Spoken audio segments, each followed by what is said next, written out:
Today, we are going to look at the most terrifying pet attacks on their owners, from a wealthy oil executive mauled by his Bengal tiger to a construction contractor crushed by his massive python. It was March 12, 2016, and the sprawling Texas ranch of oil executive Richard Blackwood buzzed with the excitement of a Sweet 16 celebration.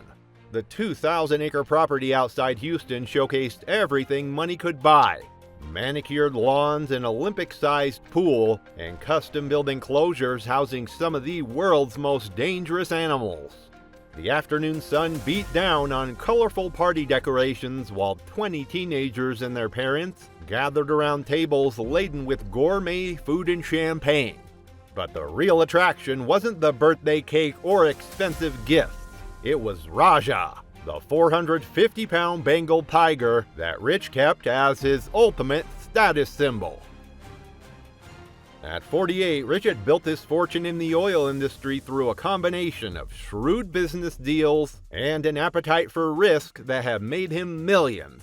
His success had also fed an ego that demanded constant validation, leading him to collect exotic animals like trophies. For 4 years, he had owned Raja, treating the apex predator like an oversized house cat and regularly showing him off to impress business associates and friends. Rich's ranch had become famous in Houston's elite circles for its dangerous menagerie. Rich's relationship with Raja had started when the tiger was just a cub, purchased from a private breeder for over $50,000. As Raja grew into a massive adult male, Rich had convinced himself that their bond made him immune to the animal's predatory instincts. He regularly entered the tiger's enclosure without protective equipment, ignoring the warnings of his hired animal handler. Bengal tigers are among the world's most powerful predators, with adult males weighing up to 500 pounds and possessing the strength to kill prey much larger than themselves. They're solitary, territorial animals with razor-sharp claws that can grow up to 4 inches long, and jaws capable of delivering a bite force exceeding 1,000 pounds per square inch. Despite being raised in captivity, tigers retain all their wild instincts and can become extremely aggressive during mating season or when they feel their territory is threatened.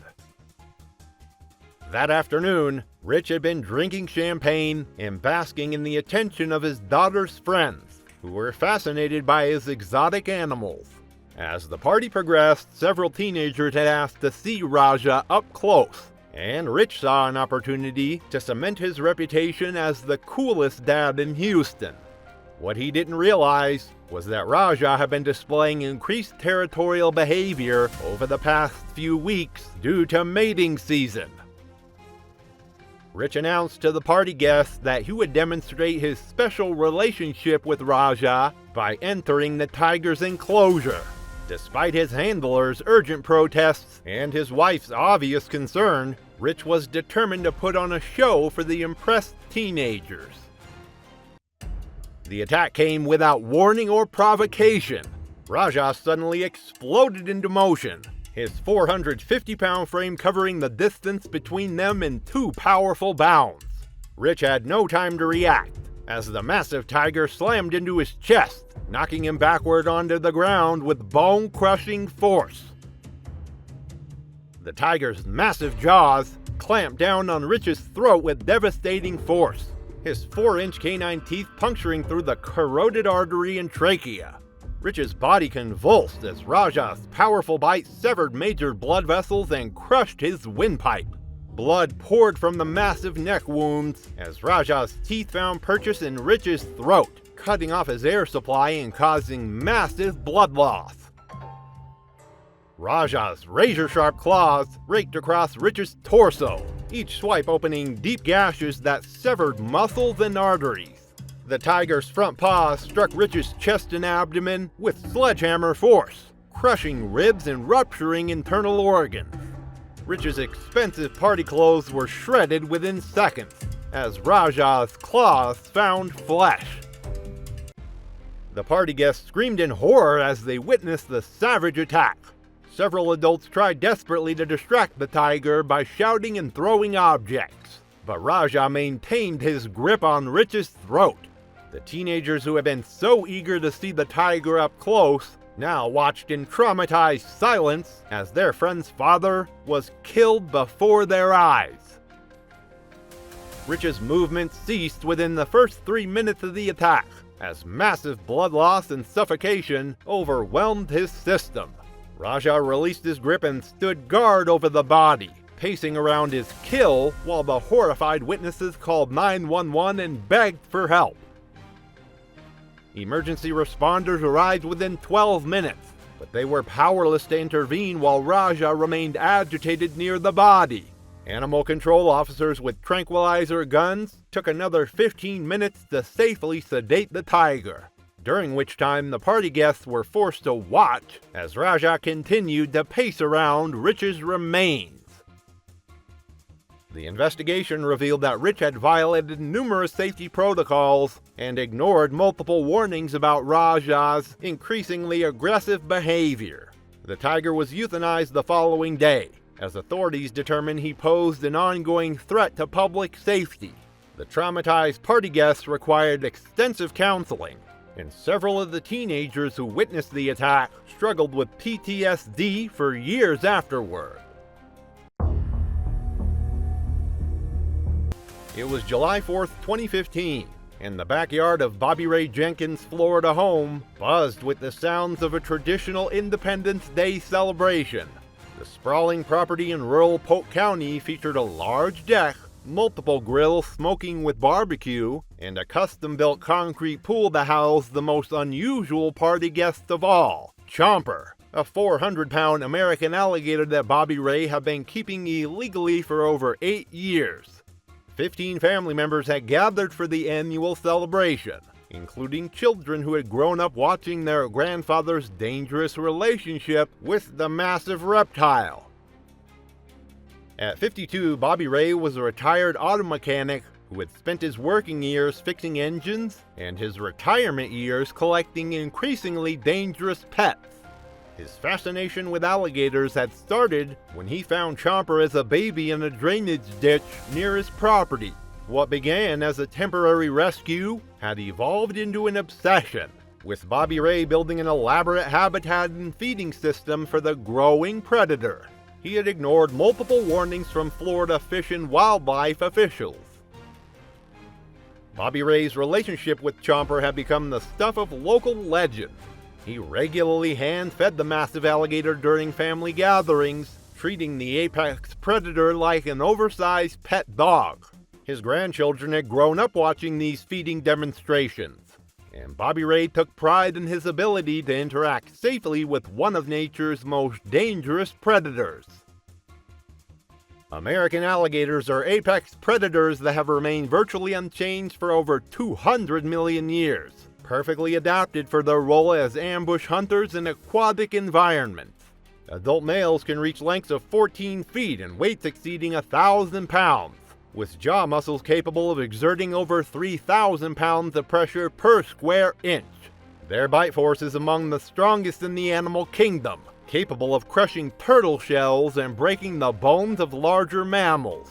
Alligators are opportunistic feeders, driven entirely by instinct, and they view any movement near their territory as either a threat to be eliminated or prey to be consumed. That afternoon, Bobby Ray had been drinking beer and entertaining his family with stories of his adventures with Chomper. The alligator was floating motionlessly in his concrete pool, appearing docile and harmless in the Florida heat. As the barbecue progressed, several family members requested the traditional feeding demonstration that had become a highlight of their gatherings. Bobby Ray was happy to oblige, retrieving a whole chicken from his outdoor refrigerator. The 15 family members gathered around the pool's edge, with children sitting on their parents' shoulders to get a better view of the spectacle. Bobby Ray approached the pool's edge with the whole chicken dangling from his hand, calling out to Chomper in the playful tone he had used for years. As Bobby Ray leaned forward to drop the chicken into Chomper's waiting jaws, he lost his balance and fell partially into the pool. The moment his arm hit the water, Chomper's predatory instincts took over completely. The massive alligator's jaw snapped shut on Bobby Ray's extended arm with bone-crushing force, his 3,000 pounds of bite pressure instantly fracturing bones and severing major arteries.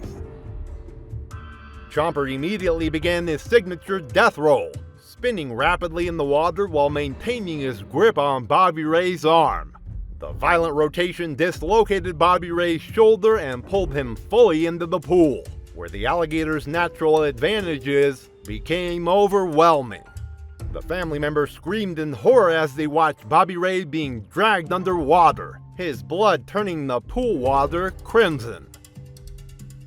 The death roll continued for nearly a minute, each rotation causing additional trauma to Bobby Ray's arm and torso, while simultaneously disorienting him and filling his lungs with water. Chomper's powerful tail thrashed violently, striking Bobby Ray's body with enough force to crack ribs and cause internal bleeding. The alligator's grip never loosened, his teeth designed specifically for holding on to struggling prey. Bobby Ray's desperate attempts to break free only triggered Chomper's instincts to bite down harder and roll more aggressively.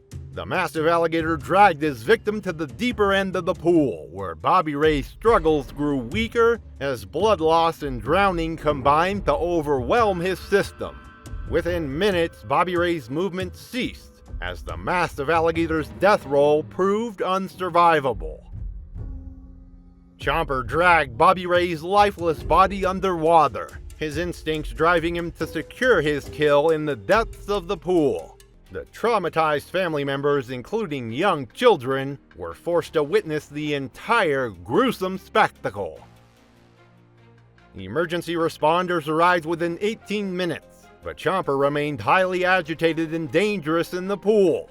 It took wildlife officers over 90 minutes to safely tranquilize the massive alligator and recover what remained of Bobby Ray's body. The investigation revealed that Bobby Ray had been keeping the alligator illegally for years, ignoring multiple warnings from wildlife officials. Chomper was euthanized the following day, and Bobby Ray's death prompted stricter enforcement of exotic animal regulations in Florida. The traumatized family members required extensive counseling, and several of the children who witnessed the attack developed lasting psychological trauma. It was October 8, 2017, and the cozy suburban home of retired teacher Margaret Foster in Stamford, Connecticut, was set for an elegant dinner party. The dining room table was perfectly arranged with fine china and crystal glasses, while the aroma of roast beef and fresh bread filled the air. 6 close friends had gathered for what had become a monthly tradition, but there was one additional guest who made these gatherings unique: Bruno, a 180-pound male chimpanzee who had been Margaret's constant companion for 12 years. At 61, Margaret was a former elementary school teacher who had dedicated her life to caring for others. First her students and then Bruno, whom she had acquired from a defunct research facility when he was just an infant. She had raised him like her own child, allowing him to sleep in her own bed, eat at the dinner table, and interact freely with visitors. Margaret refused to acknowledge that Bruno had become increasingly aggressive and unpredictable as he reached full maturity, dismissing his occasional outbursts as normal behavior for an intelligent animal. Margaret's friends had grown accustomed to Bruno's presence at their dinner parties, though several had expressed private concerns about his size and strength. Bruno had been displaying more territorial behavior recently, becoming possessive of Margaret and showing signs of aggression towards strangers. But Margaret insisted that Bruno was harmless, and that their bond transcended any natural instincts he might possess. Chimpanzees are among the strongest primates on Earth, with adult males possessing the strength of 5 grown men. They have powerful jaws filled with sharp teeth, long arms with incredible reach, and hands capable of gripping with crushing force. Despite their intelligence and capacity for learning, chimpanzees remain wild animals with unpredictable temperaments. Adult males can become extremely territorial and aggressive, especially when they perceive threats to their social hierarchy or living space. Their attacks are swift, brutal, and often fatal, as they instinctively target the face, hands, and genitals of their victims. That evening, Margaret had allowed Bruno to join the dinner party as usual, seating him in his customary chair at the head of the table. The conversation was lively and the wine was flowing freely when one of the guests accidentally knocked over a crystal wine glass. The loud crash and sudden movement triggered something primal in Bruno's brain, and his demeanor changed instantly from calm to agitated. Instead of removing Bruno from the situation, Margaret tried to calm him down by approaching him directly and speaking in soothing tones. This was exactly the wrong response, as Bruno interpreted her approach as either submission or a challenge to his dominance. The massive chimpanzee's eyes narrowed, and he began making aggressive vocalizations that should have warned everyone to evacuate immediately. Bruno's attack was swift and savage. He launched himself at Margaret with explosive force, his powerful arms wrapping around her torso as his teeth found her face and hands. The 180-pound primate's strength was overwhelming, and Margaret had no chance to defend herself against an animal that possessed 5 times her physical power.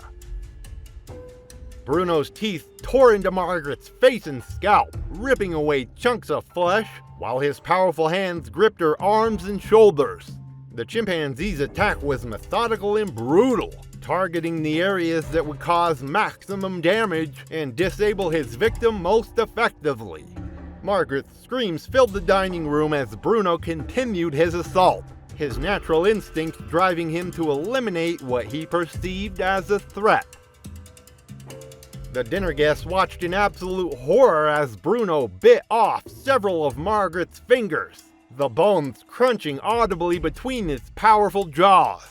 The chimpanzee's hands, each capable of crushing bones, struck Margaret's face and torso repeatedly, while his teeth continued to tear at her hands and genitals. Blood splattered across the elegant dining room as Bruno's savage attack continued. Margaret's struggles grew weaker as massive blood loss and trauma overwhelmed her system. Bruno showed no signs of stopping his assault, driven by instincts that had been suppressed but never eliminated by years of domestication. The horrified guests were too terrified to intervene, knowing that approaching the enraged chimpanzee would likely result in additional casualties. Within minutes, Margaret's movement ceased as Bruno's brutal attack proved fatal. The massive chimpanzee continued to maul her lifeless body, his aggression showing no signs of diminishing. The traumatized dinner guests had called 911, and police officers arrived quickly to assess the immediate threat. When officers entered the home, they immediately shot Bruno to stop his continued assault on Margaret's body. The investigation revealed that Margaret had been keeping the chimpanzee illegally, as Connecticut had banned private ownership of primates years earlier. Her death prompted renewed calls for stricter exotic animal regulations and better enforcement of existing laws. The traumatized dinner guests required extensive psychological counseling, and several developed lasting PTSD from witnessing the brutal attack. Margaret's death became a cautionary tale about the dangers of keeping wild animals as pets, regardless of how long they have been in captivity. It was August 19, 2014, and the rustic cabin of logger Frank Morrison, nestled in the Montana wilderness, was alive with the sounds of a weekend barbecue.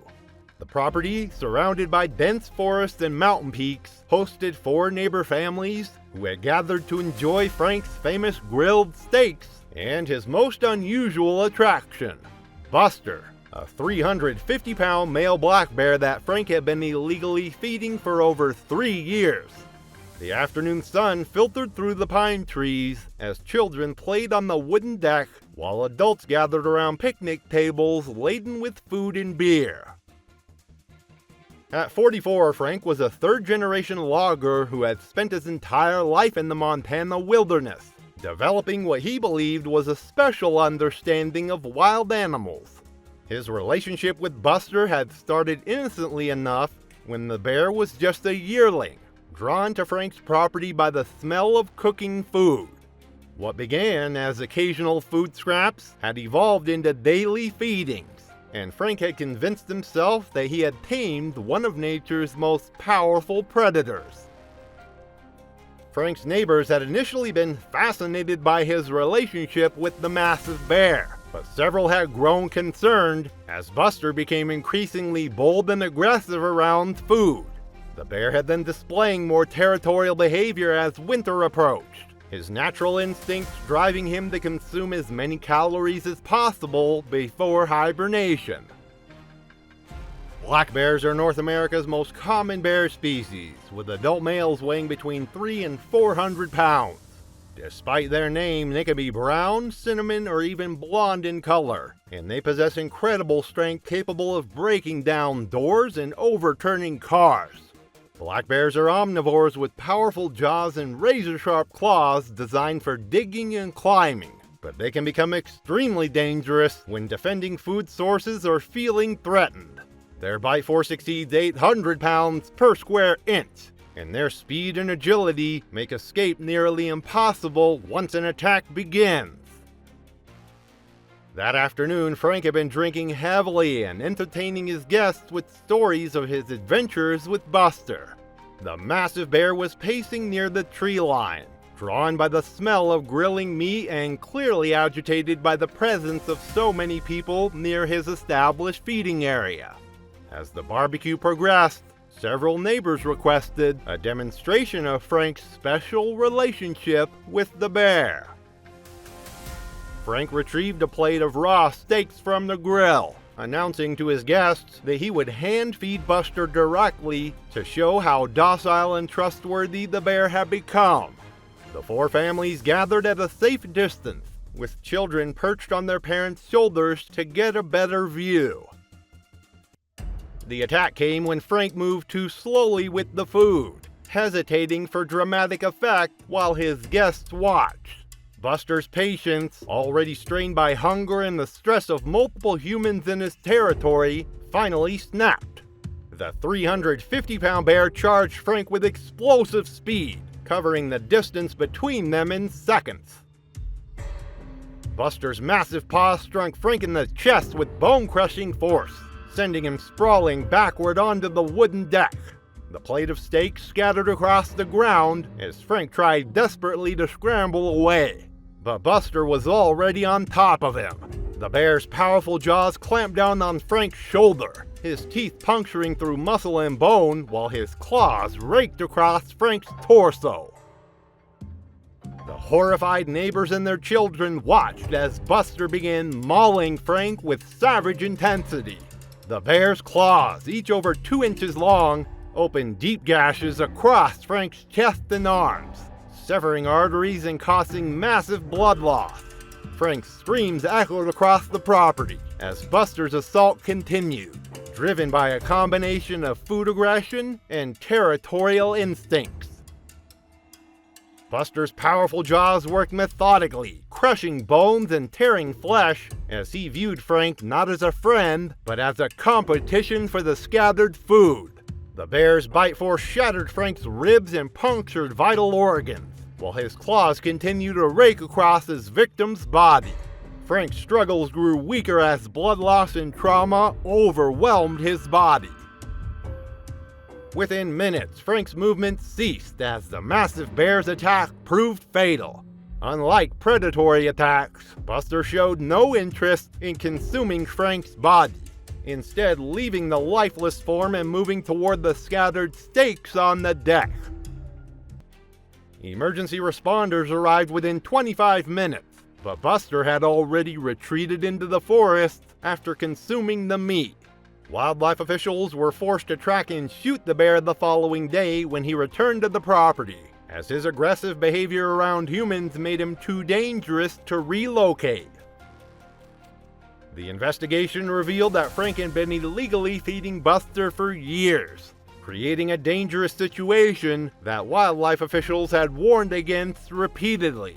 Frank's death prompted stricter enforcement of wildlife feeding regulations in Montana, and several of the families who witnessed the attack required extensive psychological counseling.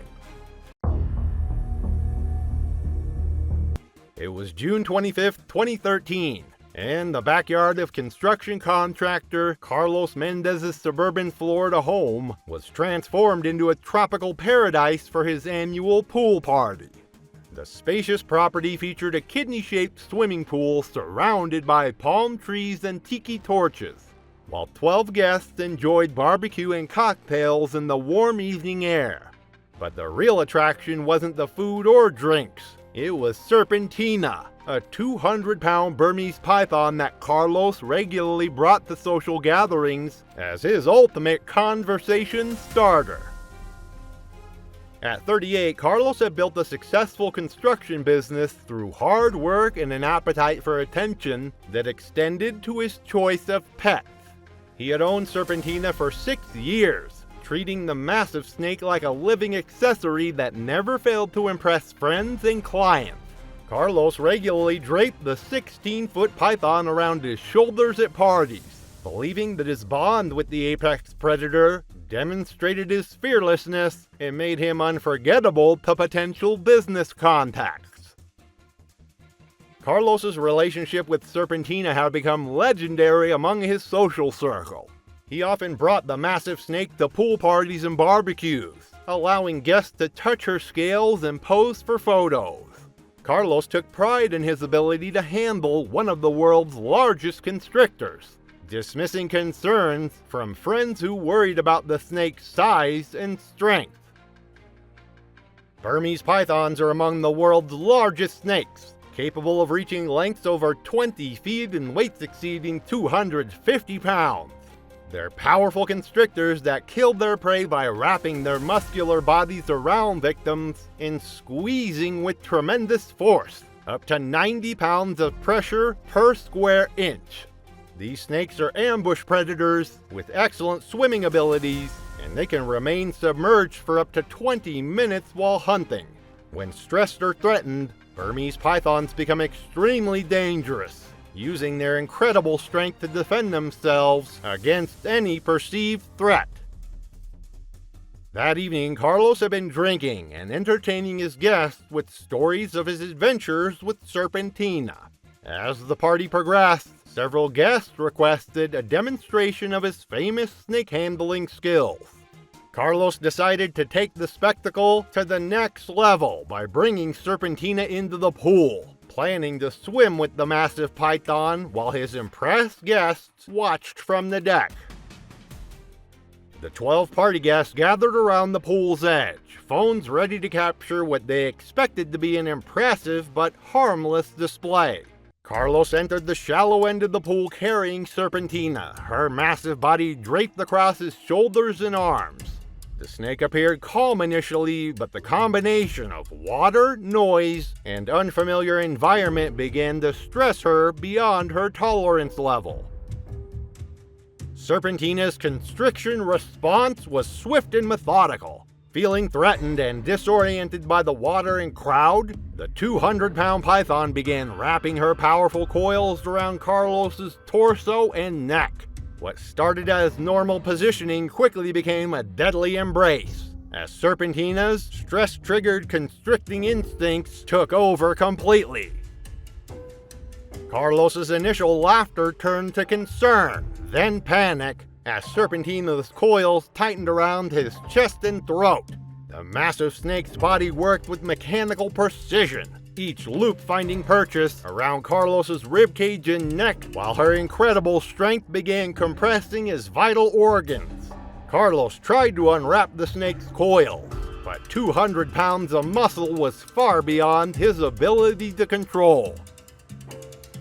The horrified party guests watched as Carlos's face began turning red, then blue, as Serpentina's coils cut off his air supply. The python's grip tightened with each breath Carlos tried to take, her muscles responding to his struggles with increased pressure. Carlos's desperate attempts to reach the pool's edge were hampered by the snake's weight and the water's resistance. Several guests jumped into the pool to help, grabbing at Serpentina's coils and trying to unwrap them from Carlos's body. But the python's grip was far too strong for multiple people to overcome, and their efforts only seemed to make her constrict harder. Carlos's struggles grew weaker as oxygen deprivation and the crushing pressure overwhelmed his system. Serpentina's coils worked methodically around Carlos's chest and neck, compressing his ribcage and cutting off blood flow to his brain. The massive snake's body formed tight loops that functioned like a living vice, applying pressure that no human body could withstand. Carlos's movements became increasingly feeble as the python's deadly embrace continued. The traumatized party guests could only watch helplessly as Carlos slowly suffocated in the shallow end of his own pool. His face turned purple as Serpentina's coils compressed his throat and chest, making breathing impossible. Within minutes, Carlos's movement ceased as the massive python constrictions proved fatal. Emergency responders arrived within 10 minutes, and paramedics immediately began working to free Carlos from the python's grip.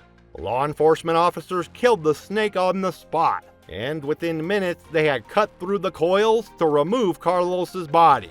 Despite immediate CPR attempts, Carlos was pronounced dead at the scene. The investigation revealed that Carlos had been keeping Serpentina without proper permits, violating Florida's exotic animal regulations. His death prompted renewed calls for stricter enforcement of python ownership laws and better education about the dangers of keeping large constrictors as pets. The traumatized party guests required extensive psychological counseling, and several developed lasting PTSD from witnessing Carlos's slow death in the pool. His death became a cautionary tale about the dangers of treating wild animals as party entertainment, regardless of how long they have been in captivity. It was March 15, 2016, in the dense rainforests of southeastern Cameroon, where towering mahogany trees stretched endlessly under the humid canopy. Hidden among thick jungle vegetation near the Sangha River, a converted logging camp sat isolated on 50 acres of abandoned concession land. The property had once housed a legitimate primate research station under proper government permits, but those days were long gone. Erica Winslow, a 52-year-old former wildlife photographer from America, had been operating this facility illegally for 3 years after her research permits expired. What she refused to surrender was Caesar, an 18-year-old western lowland gorilla weighing 375 pounds.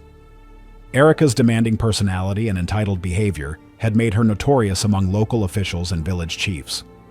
She constantly complained about wildlife inspections and refused to acknowledge that her research permits had expired. With no formal primate training, she relied entirely on YouTube videos and outdated zoo management methods she found online. Her social media posts showed increasingly erratic behavior as she attempted to discipline Caesar using intimidation tactics. The massive silverback had been displaying heightened territorial aggression for weeks, throwing branches at visitors and damaging the reinforced walls of his enclosure. Local villagers reported loud chest beating throughout the night, and Caesar had been refusing to enter his night shelter for the past 2 weeks, defying Erica's commands entirely.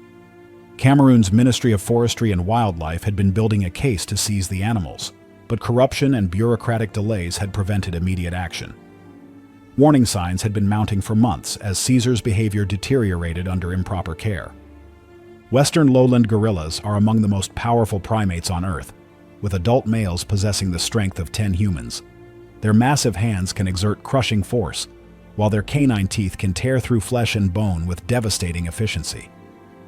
Despite their generally peaceful nature in the wild, captive gorillas under stress can become unpredictably violent, especially when confronted with perceived threats to their territory.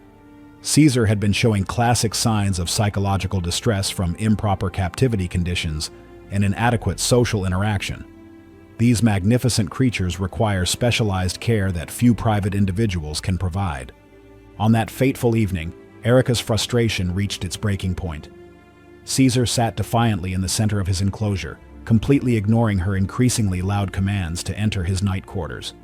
Determined to assert her dominance, she grabbed a makeshift electric prod, fashioned from old logging equipment, and unlocked the heavy gate to his 20 by 30-foot reinforced pen. This decision would prove fatal.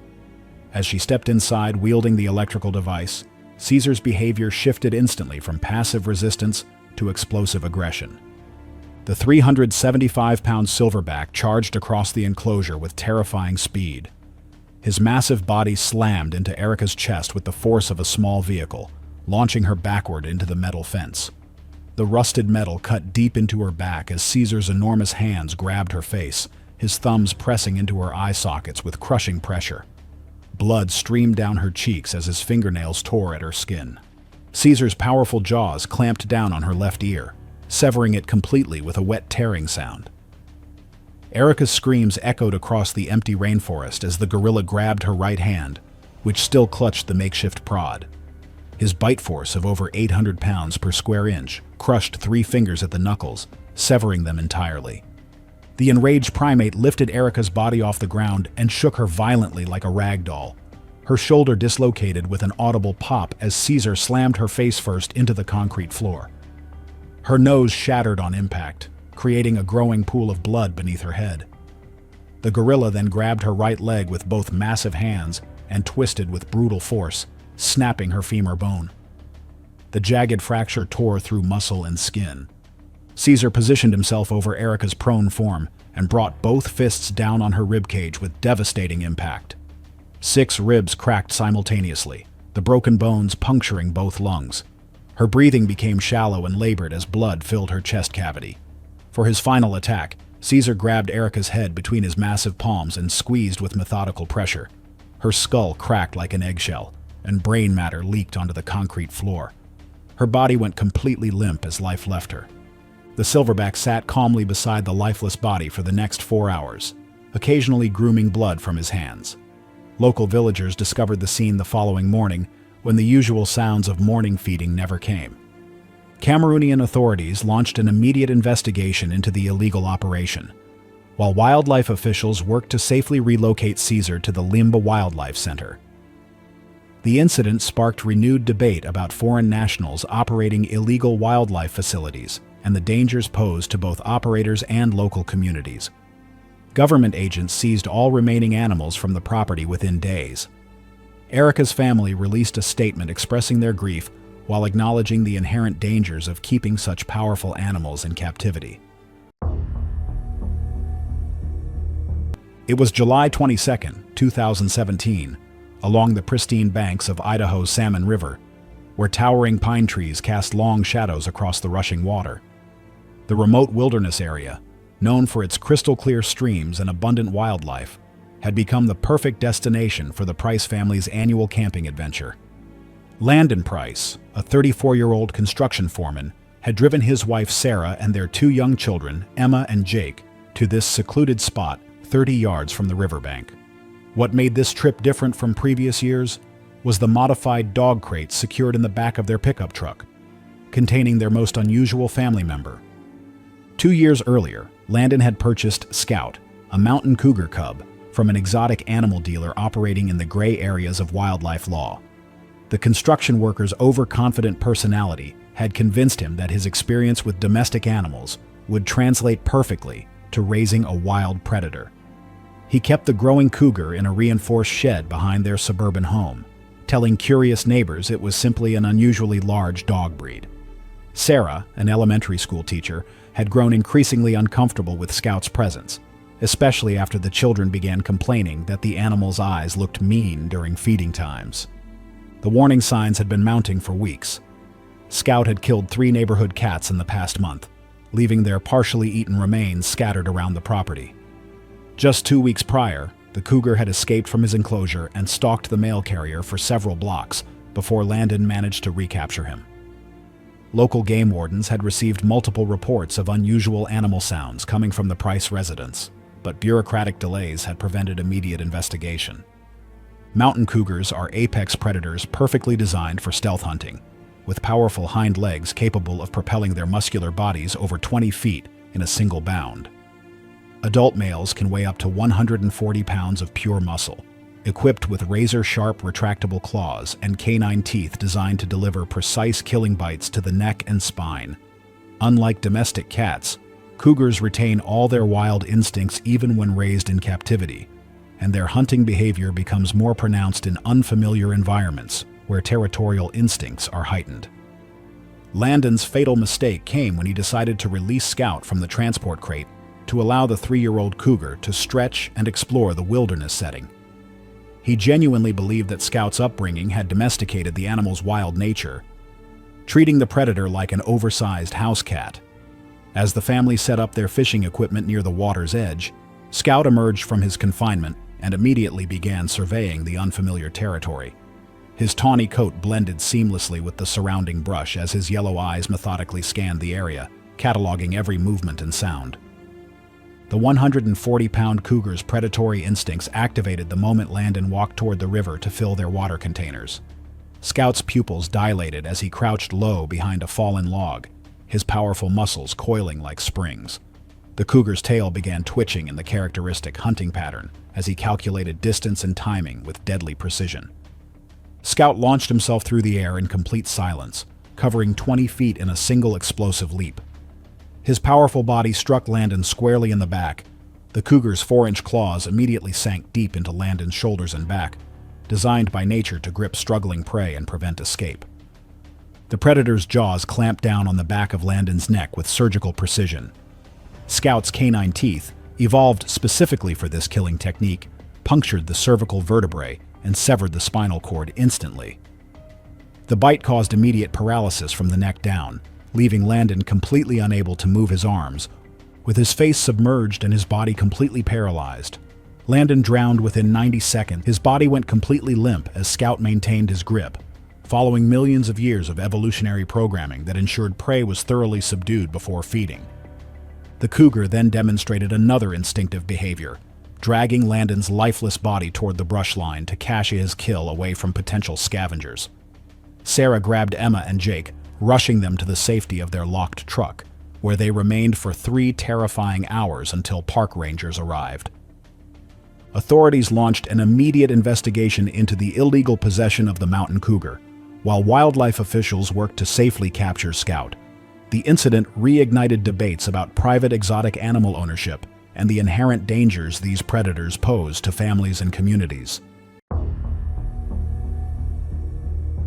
It was September 8th, 2015, on a sprawling ranch property in South Texas, where endless mesquite trees dotted the landscape under a star-filled sky. The remote 50-acre estate sat miles from the nearest neighbor, providing the perfect isolation for Marcus Ellison's dangerous hobby. The 41-year-old oil rig worker had converted an old barn into a makeshift big cat facility, complete with reinforced enclosures and feeding areas. Marcus shared the property with his girlfriend Lisa Chen, a 28-year-old veterinary technician who had grown increasingly concerned about their unusual housemate. 4 years earlier, Marcus had purchased Luna as a 6-month-old jaguar cub from a black market dealer operating along the Texas-Mexico border. His thrill-seeking personality and desire to collect dangerous animals as status symbols had driven him to spend his oil rig earnings on exotic pets.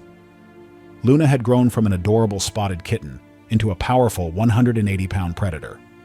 But Marcus genuinely believed their bond from her cubhood would protect him from any danger. Lisa had been pressuring him for months to surrender Luna to a proper sanctuary, especially after witnessing the jaguar's increasingly erratic behavior. The warning signs had been mounting steadily over the past week. Luna had been refusing all food for 4 consecutive days, despite Marcus offering her favorite cuts of meat. The jaguar had begun territorial marking throughout the house, leaving her scent on furniture and walls in a clear display of dominance. Her obsessive pacing had worn visible paths in the dirt floor of her enclosure, and Lisa noticed that Luna's pupils remained constantly dilated, indicating severe psychological stress. Neighbors living miles away reported hearing strange vocalizations echoing across the countryside during the night hours. Jaguars are the third largest big cats in the world and possess the strongest bite force of any feline species, capable of crushing turtle shells and caiman skulls with ease. These apex predators are perfectly designed killing machines, with muscular bodies built for explosive power and jaws that can exert over 1,500 pounds of pressure per square inch. Unlike other big cats that typically suffocate their prey, jaguars deliver precise killing bites directly through the skull or spine, making them one of the most efficient predators in the animal kingdom. Even hand-raised jaguars retain all their wild instincts and can become unpredictably aggressive when stressed or challenged. Marcus made his fatal mistake when he decided to enter Luna's enclosure without backup or safety equipment. Concerned about her 4-day food refusal, he believed their years-long bond would allow him to safely investigate her condition. He unlocked the gate to her 30 by 40-foot pen and stepped inside, carrying only a small flashlight to illuminate the darkness. Luna sat motionless in the shadows, her yellow eyes reflecting the beam as he approached. The 180-pound jaguar had been waiting for this moment. As Marcus knelt 15 feet away and extended his hand in what he believed was a gesture of comfort, Luna's predatory instincts took complete control. Her powerful muscles, coiled like steel springs, propelled her across the enclosure in 2 swift bounds. Luna's attack was swift and devastatingly precise.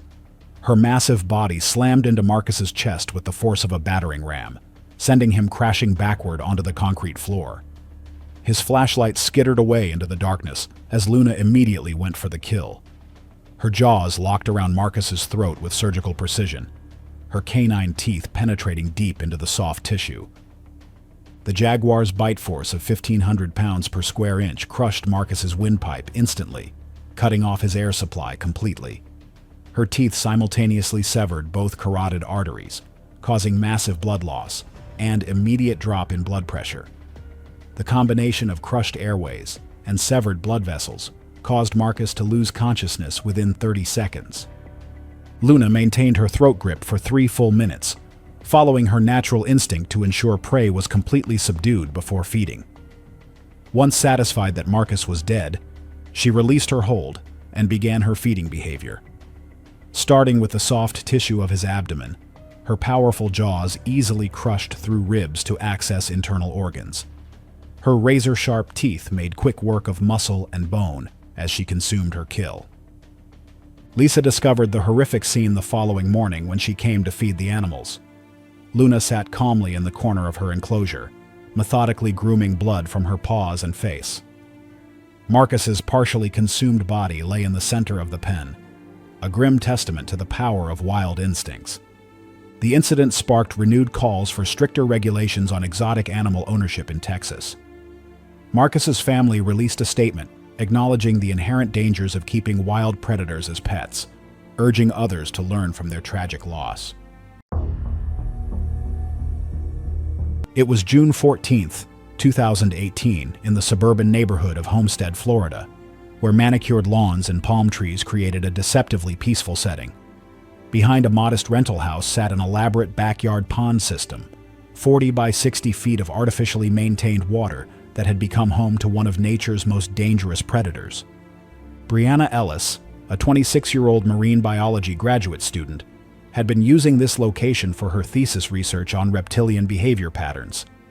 She shared the property with her friends Kevin Torres, a 27-year-old photographer documenting her work, and Amanda Walsh, a 25-year-old social media influencer who had rented the house specifically for its unique backyard feature. 2 years earlier, Brianna had rescued Brutus from a failing roadside attraction that was being shut down by authorities. The 9-foot American alligator had been malnourished and living in deplorable conditions, prompting Brianna's decision to relocate him to what she believed was a better environment. Her academic knowledge of reptilian behavior had convinced her that she could safely study Brutus while providing him proper care. Amanda's landlord remained completely unaware that a 350-pound apex predator was living in his backyard pond. The warning signs had been escalating dramatically over the past month. Brutus had become increasingly aggressive during feeding times, lunging at the pond's edge whenever anyone approached. Despite her friend's protests, Brianna had continued hand-feeding the massive reptile, believing her scientific understanding gave her an advantage. Neighbors had been complaining about strange splashing sounds echoing through the night, and Brutus had been floating motionless for hours, displaying classic hunting behavior.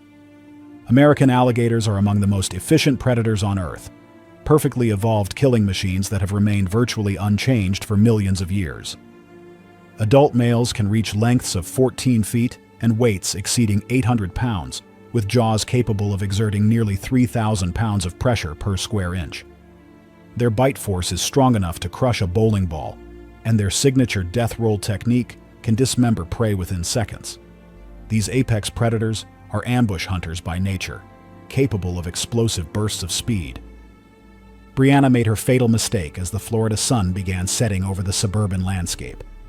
She had dropped her pH testing equipment into the deeper section of the pond earlier that day, and the waterlogged instruments needed to be retrieved manually. Despite Kevin's suggestions to use a pool net, Brianna insisted on entering the water herself to recover the expensive scientific equipment. This decision proved catastrophic, as dusk represents the most active hunting period for alligators. As Brianna waded into the pond, the water reaching her thighs, Brutus began his approach with the stealth that had made his species apex predators for millions of years. The 350-pound alligator moved through the water with incredible precision, his massive body creating no visible wake as he closed the distance. Brianna bent down to retrieve her submerged equipment, completely focused on the task and unaware that Brutus had positioned himself just 6 feet away. The alligator remained perfectly motionless beneath the surface, his eyes and nostrils barely visible above the waterline as he prepared for his explosive assault. The attack came with devastating force and lightning speed. Brutus launched himself upward and forward in one fluid motion, his massive jaws opening wide to reveal rows of conical teeth. His bite encompassed Brianna's entire right thigh, and his jaw pressure of nearly 3,000 pounds per square inch crushed her femur bone instantly. Brianna's screams pierced the evening air as Brutus immediately began his signature death roll technique. The powerful alligator spun his body rapidly, using his muscular tail for propulsion, creating a whirlpool of churning water and blood. The rotational force generated by his 350-pound body tore Brianna's leg completely away at the hip joint within seconds. The severed femoral artery released massive amounts of blood into the water, causing immediate shock. Before Brianna could escape, Brutus released the severed limb and attacked again with ruthless efficiency. His jaws clamped down on her torso, his teeth puncturing her ribcage and vital organs as he dragged her toward the deeper section of the pond. The alligator held Brianna underwater with relentless determination. The thrashing continued beneath the surface for nearly 2 minutes as Brutus performed his instinctive drowning technique. Brianna's body went completely limp as her lungs filled with water mixed with her own blood. The alligator maintained his grip until all movement ceased. Kevin and Amanda immediately called emergency services, but the responding dive team could only recover scattered remains the following day. Brutus had retreated to the deepest section of the pond with his kill. Local authorities launched a comprehensive investigation into the illegal possession of the dangerous reptile, while wildlife officials worked to safely capture and relocate Brutus. The incident prompted immediate changes to local ordinances regarding exotic animal ownership in residential areas. It was a warm, calm evening in the rolling hills of Ohio where a man named Sam Mazzola made his living from exotic animals. Sam's property, surrounded by dense woods, was home to various wild creatures: bears, tigers, wolves, all living in enclosures or roaming the grounds. To many, Sam was a controversial figure, revered by some for his expertise and loathed by others for his apparent disregard for animal welfare. Born and raised in Ohio, Sam's passion for animals began early. As a child, he developed an interest in collecting and caring for creatures, a hobby that gradually grew into a full-fledged obsession. Over time, Sam's fascination with exotic wildlife led him to accumulate a variety of dangerous animals. Sam's collection included lions, tigers, and bears, dangerous creatures that, despite their raw power, he believed could be tamed and cared for. He often exhibited them at fairs and public events, offering people a chance to get close to the animals. Sam justified his actions by claiming he was educating the public about conservation, but the truth was more complex. He faced numerous allegations of animal cruelty and neglect. The United States Department of Agriculture had cited him multiple times for violating the Animal Welfare Act, including failing to provide adequate veterinary care and proper living conditions. His license was revoked in 2009, and a fine of $21,000 was imposed for the violations. Yet Sam was allowed to continue housing his animals. Despite the controversies, Sam pressed on with his exhibitions. His most famous animal was Bart, a 500-pound black bear. Sam had raised Bart from a cub, and their bond was well known in the community. The bear would stand on its hind legs when Sam approached, eager for the routine feeding. The two seemed inseparable, and Sam often told visitors how much he trusted Bart, despite the whispers of danger surrounding such a powerful creature. But bonds like these can be fragile, especially when outsiders become involved. Brett Condra, a 24-year-old Ohioan, had long been fascinated by animals. His childhood was spent exploring creeks and rivers in northeastern Ohio, discovering fishing sports and learning to respect the wildlife around him.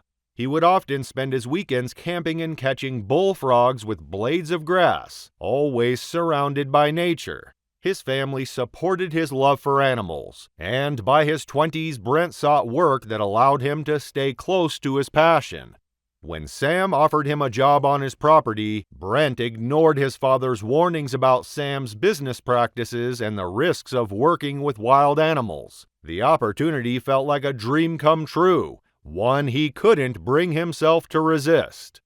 On August 19, 2010, Brent was preparing for the evening feeding when tragedy struck. The sun hung low in the sky, casting long shadows across the property. With a bucket of raw meat in hand, Brent approached Bart's 15-foot by 20-foot enclosure. Over the years, Brent had grown confident in handling the animals, particularly Bart, who seemed to recognize him and had always been docile in his presence. As usual, the bear stood up on its hind legs, eagerly awaiting its meal. In the early days, Brent had been nervous around Bart, but over time he believed he had earned the bear's trust. He approached with calm and steady movements, respecting the animal's wild nature. Slowly, he unlocked the door to the enclosure and let Bart out. Feeding Bart outside his cage had become a routine, one the bear had grown accustomed to. Brent, confident in their bond, never imagined how quickly trust could shatter. Without warning, Bart lunged at Brent, grabbing him with powerful claws and slamming him to the ground. The 500-pound bear, normally calm, had transformed into a savage force. Brent had no time to react. Bart's claws raked across his body and its teeth sank into his face, tearing through flesh and bone. Brent struggled to break free, but the bear was too strong. Its claws shredded his chest and arms, while its powerful jaws crushed his hand and shattered his ribs. Blood pooled around him as Bart continued the brutal attack. Sam, who had been preparing other animals for the night, heard the commotion and rushed to the scene. He shouted at Bart, trying to distract the bear long enough to stop the attack. With a fire extinguisher in hand, Sam managed to force Bart back into the cage. But the damage was done. Brent lay bleeding on the ground, his body torn apart by the bear's assault. Sam immediately called 911 and Brent was rushed to Metro Health Medical Center. Despite all efforts, Brent died from his injuries shortly after 1:30 a.m. on August 20th, 2010. The coroner's report confirmed that Brent's cause of death was blunt and sharp force trauma consistent with a bear attack. Sam, in a brief interview, spoke carefully about the incident, declining to provide details, but mentioning that Brent had been Bart's favorite caretaker. He added that while he respected Brent's family's wishes, he believed Brent would not have wanted Bart euthanized. However, Brent's father and ex-wife insisted on the bear's euthanasia, and a veterinarian carried it out. The tragedy didn't end with Brent's death. In 2011, Sam Mazzola was found lifeless in his home, an eerie scene that only deepened the mystery surrounding his life. Sam's body was discovered handcuffed, face down on his waterbed, wearing a leather mask. The autopsy revealed asphyxiation with a bedroom toy lodged in his throat. The circumstances of his death remain unsolved, adding to the strange and unsettling nature of his legacy. It was a hot, oppressive morning on the 10th of January 2019 when DC, a 44-year-old wildlife research scientist, arrived at the CV Yoshiki laboratory in Indonesia. The sun rose over the sprawling Pearl Farm, casting long shadows over the murky swamps where a collection of crocodiles basked lazily in the heat. The laboratory, situated within the farm, was home to a group of illegally kept crocodiles that spent their days sunbathing by the water. Among them was Mary, a 17-foot, 1,300-pound creature with a reputation that preceded her. Known for her ferocity and cunning, Mary had become a spectacle, her incredible size and strength drawing awe from those who observed her. DC had long been fascinated by the ancient reptiles, and as an animal lover, feeding them was a ritual she enjoyed. Her routine was predictable. She would arrive early, the first employee at the lab, bringing fresh cuts of meat for the crocodiles. Mary was always the first she fed, her powerful body often propelling herself out of the water to snatch the meat from mid-air with lightning speed. The crocodile was a marvel to DC, a testament to nature's raw power and efficiency. It was a graceful yet dangerous dance between them, the ritual repeated with reverence on both sides. That morning, DC approached the enclosure with a bucket of meat, her attention drawn to the crocodile's fluid movements, a constant reminder of its predatory nature. The sun cast a golden glow on Mary's scaly hide as it locked its beady eyes on the offering. DC carefully raised a chunk of meat over the 8-foot-tall wall. She had done this countless times, always careful, always mindful of the danger. But that day, in her awe, she let her guard down. With a sudden flick of its powerful tail, Mary surged upward, leaping toward the meat. DC's hand, which was too low, was within reach. The crocodile's teeth, razor-sharp and deadly, sank into her flesh with terrifying precision. DC screamed, the pain immediate and blinding. Mary, with blistering speed, yanked her over the wall and into the enclosure. The ground beneath DC cracked as she collided with the concrete floor. Pain exploded through her body, but before she could even react, Mary twisted her body with frightening precision, performing the death roll. DC's body was wrenched and tossed like a rag doll, bones cracking, blood spilling across the floor. Her screams were swallowed by the sound of crushing bone and tearing flesh. Mary's cold eyes never left her, unblinking and unyielding. DC's strength faded, her cries becoming weaker as the crocodile continued its brutal assault. Her left arm, the first to be torn away, disappeared down the creature's throat, swallowed whole. The crushing, twisting agony of the attack overwhelmed DC's senses. She was now bleeding profusely, struggling to stay conscious. As her body was lifted and slammed again, she realized she had no chance of escape. With a surge of desperation, she scrambled to her feet, searching for anything to help her flee. Her remaining arm was barely functional, but she pushed herself toward the enclosure wall, hoping for a crack or ledge to grip onto. The wall was smooth, the surface offering nothing. The momentary hope faded as her strength drained away. Without warning, DC slipped. She fell into the murky waters below, now fully immersed in Mary's domain. The water churned with blood as the crocodile moved in. Mary's movements were swift and deliberate as she entered the water. DC flailed her remaining arm, desperate to paddle toward safety. But the water was not her ally. This was Mary's world, and the crocodile was a master of it.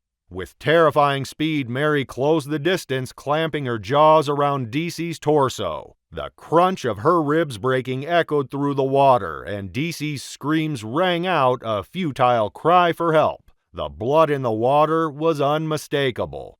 DC fought, her body convulsing as the crocodile dragged her deeper. Mary's grip tightened and the water began to fill DC's lungs. She could feel her life slipping away, the weight of the creature pulling her down, her vision blurring. Her mind screamed for air, for salvation, but there was none. The murky depths became her tomb. Horrified, the staff stood frozen as the crocodile emerged from the water, the mangled remains of their colleagues still held tightly in her jaws. The terror was palpable as they watched the creature drag the lifeless body onto the concrete floor, leaving a trail of blood behind. DC's left hand had been severed and her torso was barely recognizable. Panic set in as the staff hesitated to enter the enclosure. They called the authorities, Tomboriri police and officials from the North Sulawesi Natural Resources Conservation Agency. The rescue team arrived, but when they approached the crocodile, Mary reacted violently, thrashing her tail and hissing in warning. She was not ready to give up her kill. With caution, the team sedated Mary and transported her to a wildlife rescue facility, where it was confirmed she had consumed DC's body. Staff at the CV Yoshiki laboratory described DC as a quiet lady who loved animals. They were deeply devastated by the death of the head of the lab. However, they noted with concern how Mary had shown prior signs of aggression, having previously attacked and killed another crocodile that had ventured into her pool. The farm's owner, a Japanese national, was arrested for illegally keeping crocodiles and sentenced to 10 years for his reckless disregard that led to DC's death.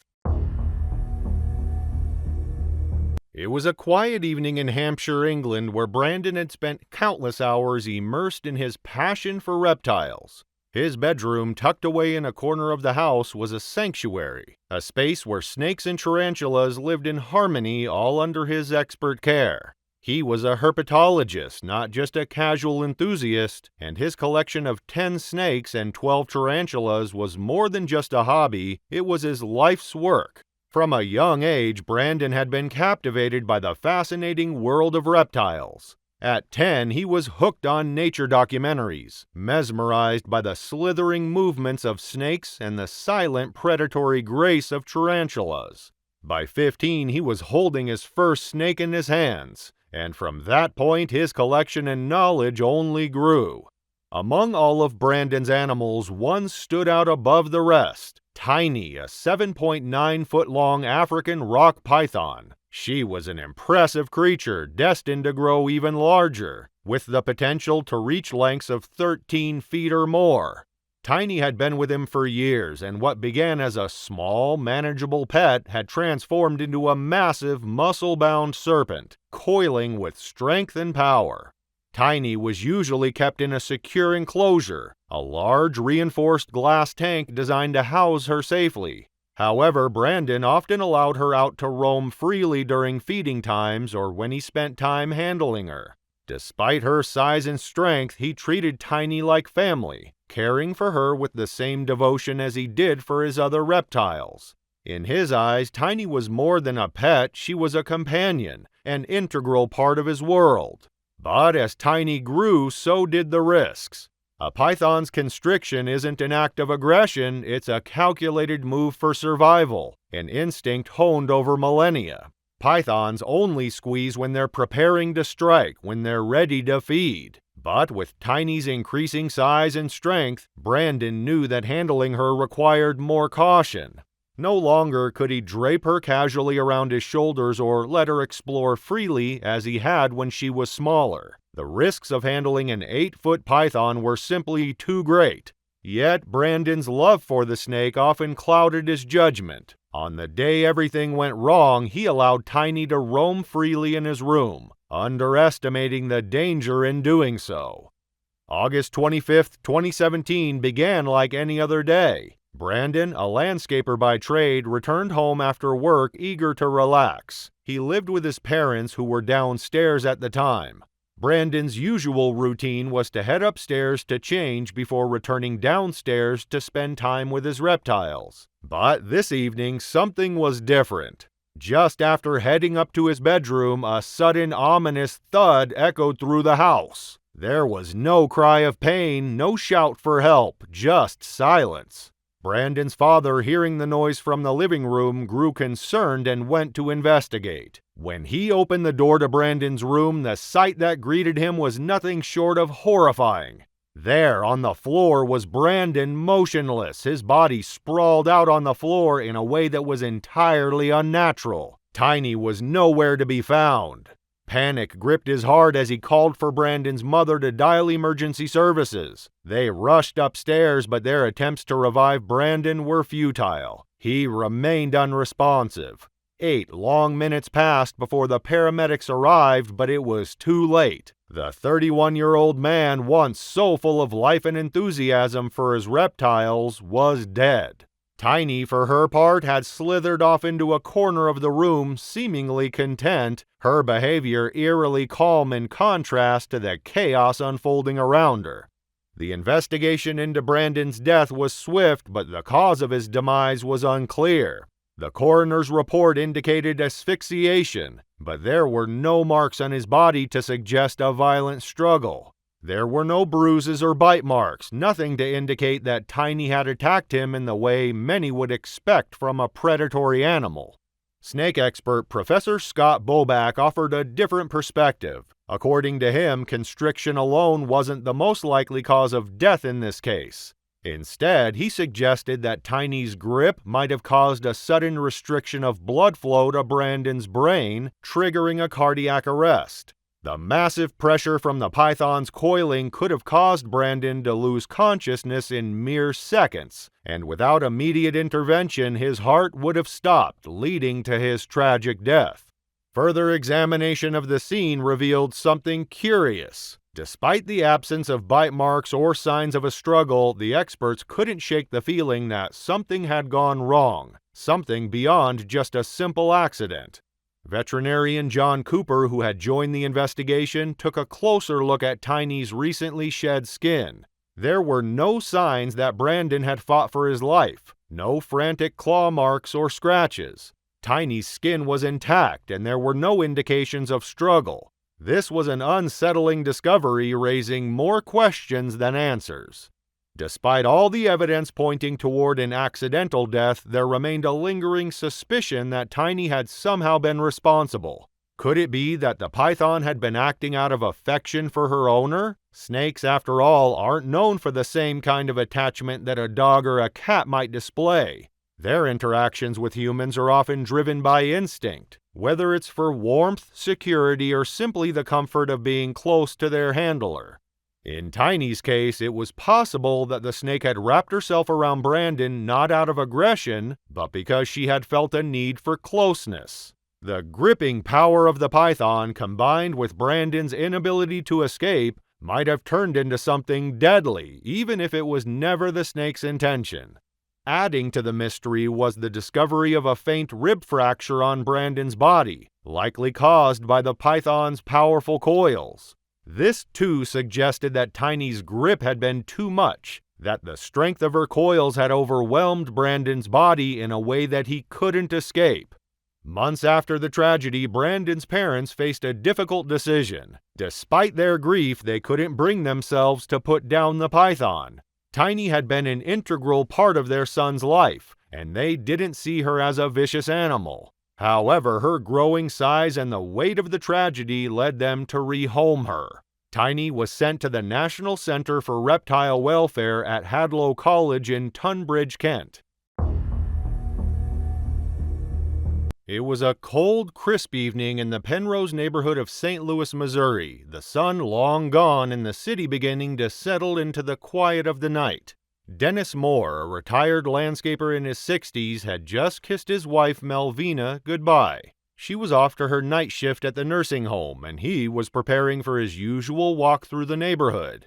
For years, this routine had been a constant in his life, a time for reflection and a break from the duties of the day. Dennis, in his simple jacket and cap, locked the door behind him and set out down the street.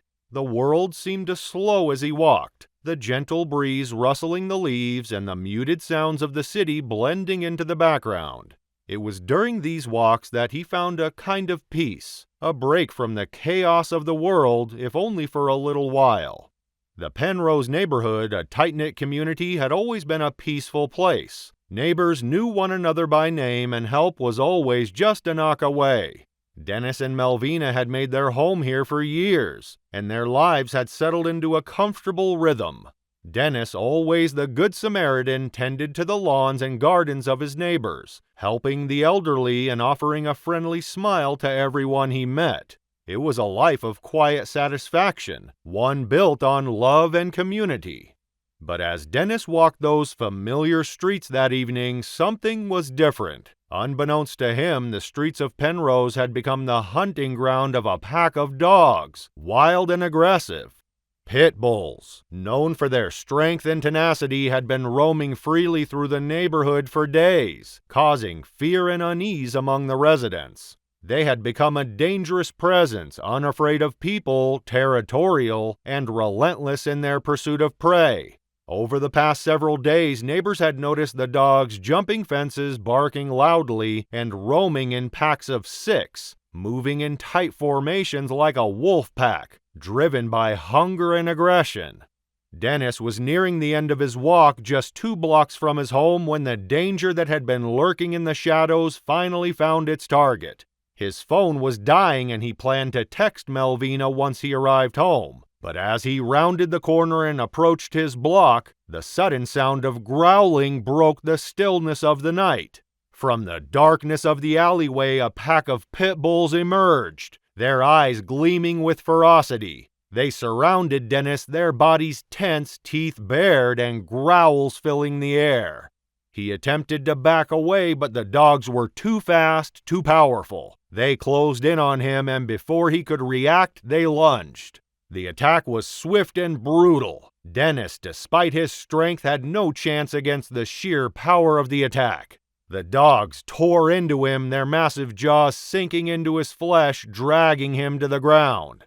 The force of the attack was overwhelming. One of the pit bulls bit into his leg, while another latched onto his arm, pulling him toward the pack's center. His cries for help were swallowed by the night as the dogs consumed him alive, the pack's primal hunger unstoppable. As the hours passed, the neighborhood remained unaware of the tragedy unfolding just a few blocks away. It wasn't until a neighbor taking out the trash stumbled upon the gruesome scene that the authorities were alerted. A call was made and the police arrived quickly, finding Dennis's body already decaying from the vicious attack. The dogs had torn him apart, leaving nothing but the remnants of what had once been a man who had loved his family and his community. Melvina, at work that night, had grown increasingly worried when Dennis didn't call at his usual time. She tried reaching him several times, but her calls went unanswered. By 5 a.m., she knew something was terribly wrong. When the police finally rang, she picked up only to hear a voice she didn't recognize. The officer on the other end asked if she was Dennis Moore's wife. Her heart sank as she nodded, but the officer refused to explain over the phone. When she arrived home later that morning, her worst fears were confirmed. She was shown only her husband's head, the rest of his body too damaged to be seen. The trauma was unimaginable and the shock left her numb. The community, which had always felt like a safe haven, was now marred by the brutal death of a beloved resident. Dennis Moore, the kind-hearted man who had always been there for others, was gone, taken by the very animals that had been allowed to roam unchecked. The investigation into the attack revealed that the dogs responsible for the savage assault were part of a larger pack. 3 of the dogs had been captured, but the police believed there were still 3 more at large. Residents of the neighborhood, already shaken by the attack, grew increasingly fearful. The dogs, known for their territorial behavior, had been seen frequently around the area, showing aggression toward anyone they encountered. They were wild, untrained, and without the necessary discipline to live safely within a human community. In total, the 6 dogs were reported to have been roaming across an area of about 500 square blocks, causing havoc as they moved through yards, alleyways, and streets. For months before the attack, neighbors had reported the pit bulls to animal control, but their warnings had gone unheeded. It wasn't until Dennis's death that authorities took action, but by then it was too late. The damage had been done, and the neighborhood would never be the same. The presence of the remaining 3 dogs, still unaccounted for, kept the residents on edge, afraid to walk the streets they once called home. Melvina, consumed by grief, suspected the dogs had been neglected or intentionally trained to be aggressive, perhaps fed raw meat to fuel their savage behavior. Without knowing the owner, the true cause of the attack remained a mystery. While pit bulls are often unfairly stigmatized, their aggression is usually the result of mistreatment. In this case, negligence had turned them into predators, roaming unchecked and becoming a deadly force in the Penrose neighborhood. Dennis Moore's tragic death underscored the dangers of failing to properly care for animals. It left a lasting mark on the community and raised an unsettling question. Are certain breeds, like pit bulls, simply too risky as household pets? It was April 2nd, 2014. The Nevada sun beat down on the dry outskirts of Pahrump, where prefab homes and rusted trailers lined the dirt roads. One of them was a faded blue trailer on Elmsworth Drive, home to Carla Edmonds, a 52-year-old former veterinary technician who locals quietly referred to as the Lion Lady. Carla was a woman who believed she understood predators in ways others couldn't. Her neighbors often heard her talking to the massive creature behind her trailer in the same gentle tones she might use with a house cat. She had raised Zorro, a male African lion, from an 8-week-old cub after purchasing him from an unlicensed breeder with money from her father's inheritance. For 6 years, she documented every moment of his growth, photos of him in her lap as a cub, videos of bottle feeding, countless images of his magnificent mane as he matured into a 400-pound apex predator. What Carla failed to fully comprehend was the fundamental nature of the animal she called her baby. African lions, even those raised in captivity, retain every instinct honed by millions of years of evolution. A male lion's bite force exceeds 650 pounds per square inch, enough to crush bone instantly. Their retractable claws, over 2 inches long, are designed to grip and tear flesh from struggling prey. Most critically, lions are hardwired to respond to blood scent and movement with predatory aggression, regardless of their relationship with humans. Carla housed Zorro in a 1,500 square foot enclosure behind her trailer, reinforced with steel fencing that met minimum legal requirements, but lacked the double barrier safety system used by legitimate sanctuaries. Neighbors had grown accustomed to seeing her enter and exit the enclosure without protective equipment, relying solely on what she believed was an unbreakable bond of trust. That belief would prove tragically fatal.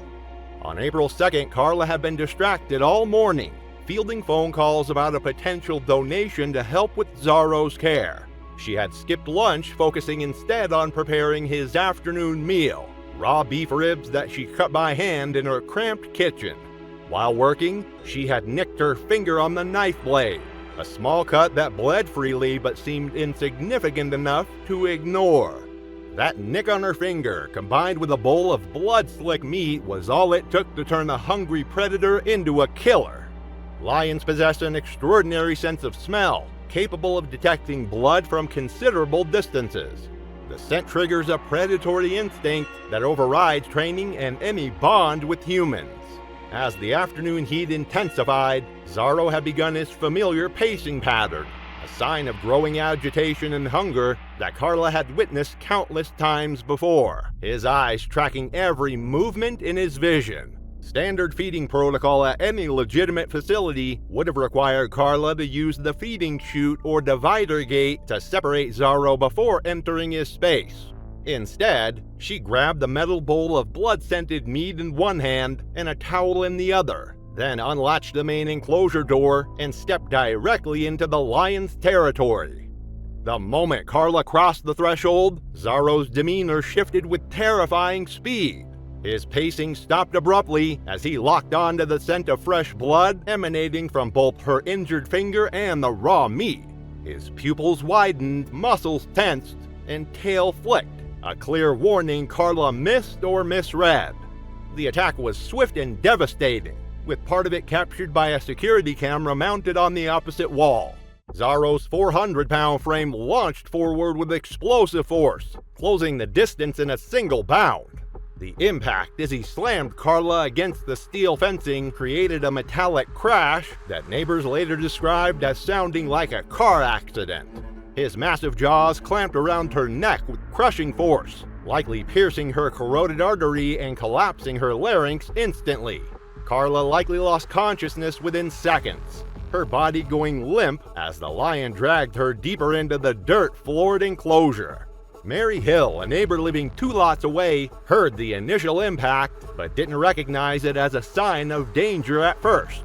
She later told investigators she assumed Carla was moving equipment or yelling at the cab again. But when everything suddenly went quiet, she knew something was wrong. By the time sheriff's deputies and animal control officers arrived, nearly 20 minutes after Mary's frantic 911 call, Zorro was still circling Carla's motionless form. The lion's behavior had shifted into protective mode, guarding what his instincts now recognized as his kill. Officers initially attempted to drive him away using air horns and shouting, but Zorro refused to retreat from his prize. When the massive predator snapped aggressively toward an approaching officer, the decision was made to euthanize him on the spot. Multiple rifle shots were required to bring down the 400-pound lion, his body finally collapsing mere feet from Carla's remains.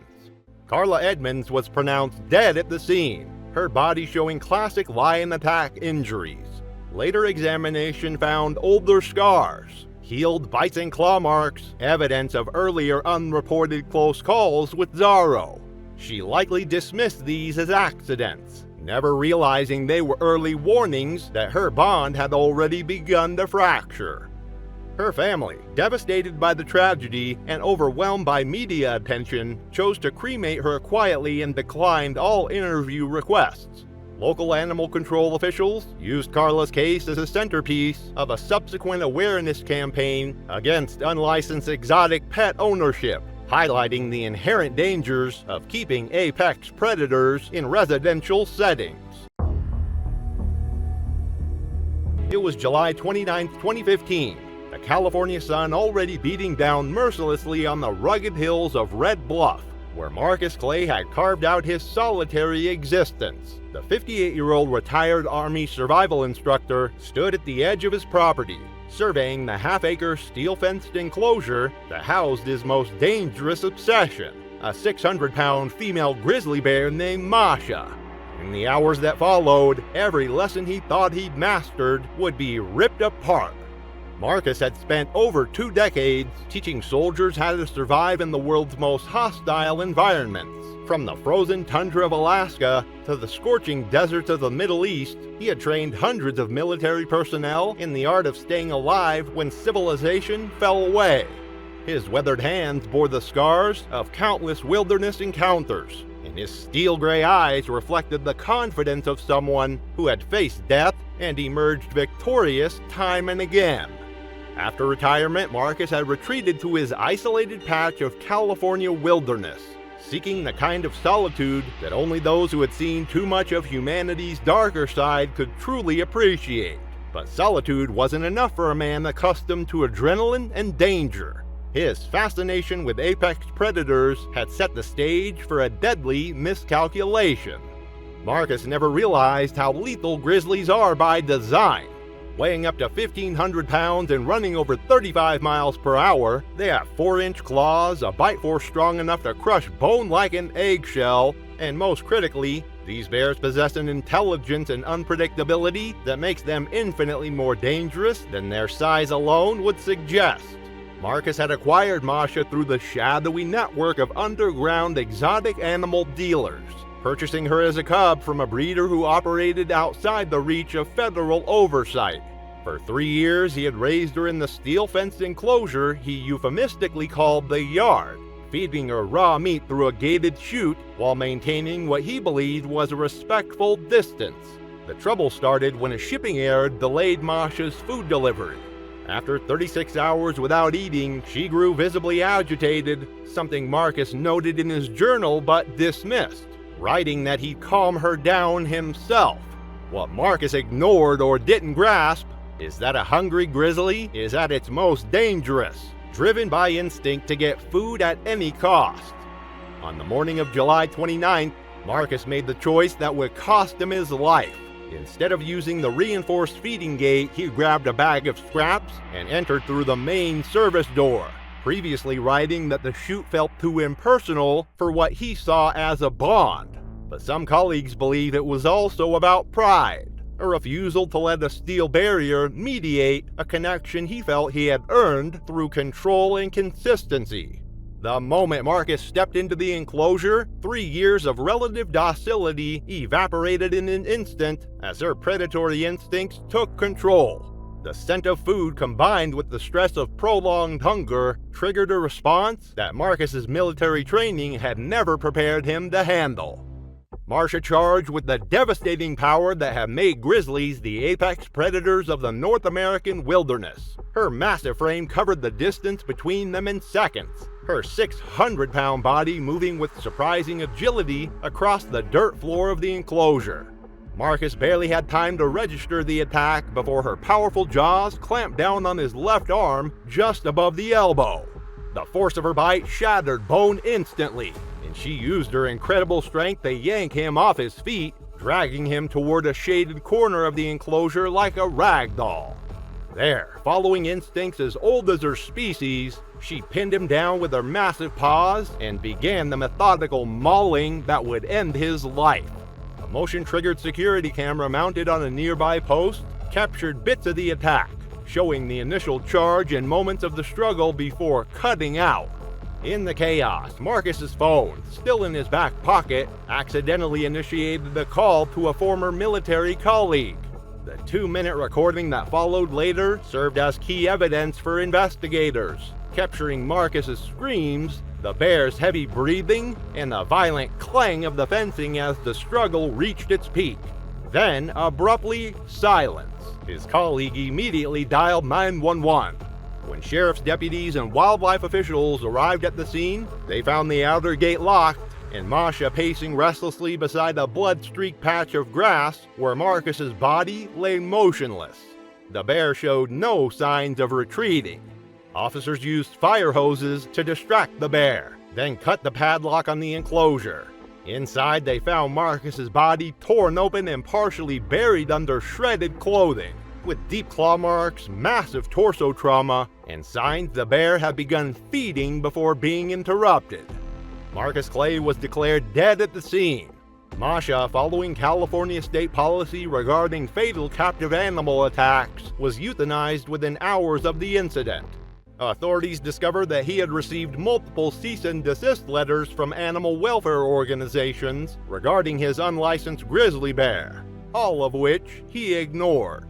Friends and former colleagues described Marcus as fearless, principled, and driven, but also increasingly isolated and dismissive of safety warnings. His military experience had given him confidence in dangerous situations, but it also created a dangerous blind spot regarding the fundamental unpredictability of wild animals. In the aftermath of his death, local wildlife officials used Marcus's case to highlight the inherent dangers of keeping apex predators in private settings. His property was eventually sold and cleared, the steel enclosure dismantled and hauled away.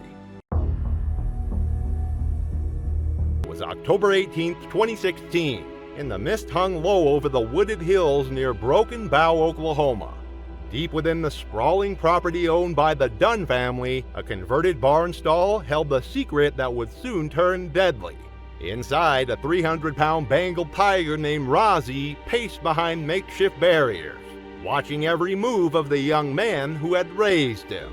While other teenagers in rural Oklahoma spent their Friday nights at football games and weekend bonfires, 21-year-old Caleb Dunn immersed himself in the shadowy world of exotic animal ownership. He spent countless hours watching big cat rescue videos and following illegal exotic pet forums, fascinated by people who claimed to have formed bonds with apex predators that defied conventional wisdom. When Caleb turned 18, a modest inheritance from family land sales provided him with the means to pursue his dangerous obsession. He contacted an unlicensed breeder in Texas who promised him a docile, hand-fed Bengal tiger cub that would be perfect for bonding. The seller assured Caleb that the animal would remain manageable and affectionate if raised properly from infancy. However, Caleb failed to understand the fundamental nature of the predator he was purchasing. Bengal tigers are among the strongest big cats, with males weighing over 500 pounds and capable of taking down much larger prey. Their 4-inch claws and 1,000 psi bite can crush bone with ease.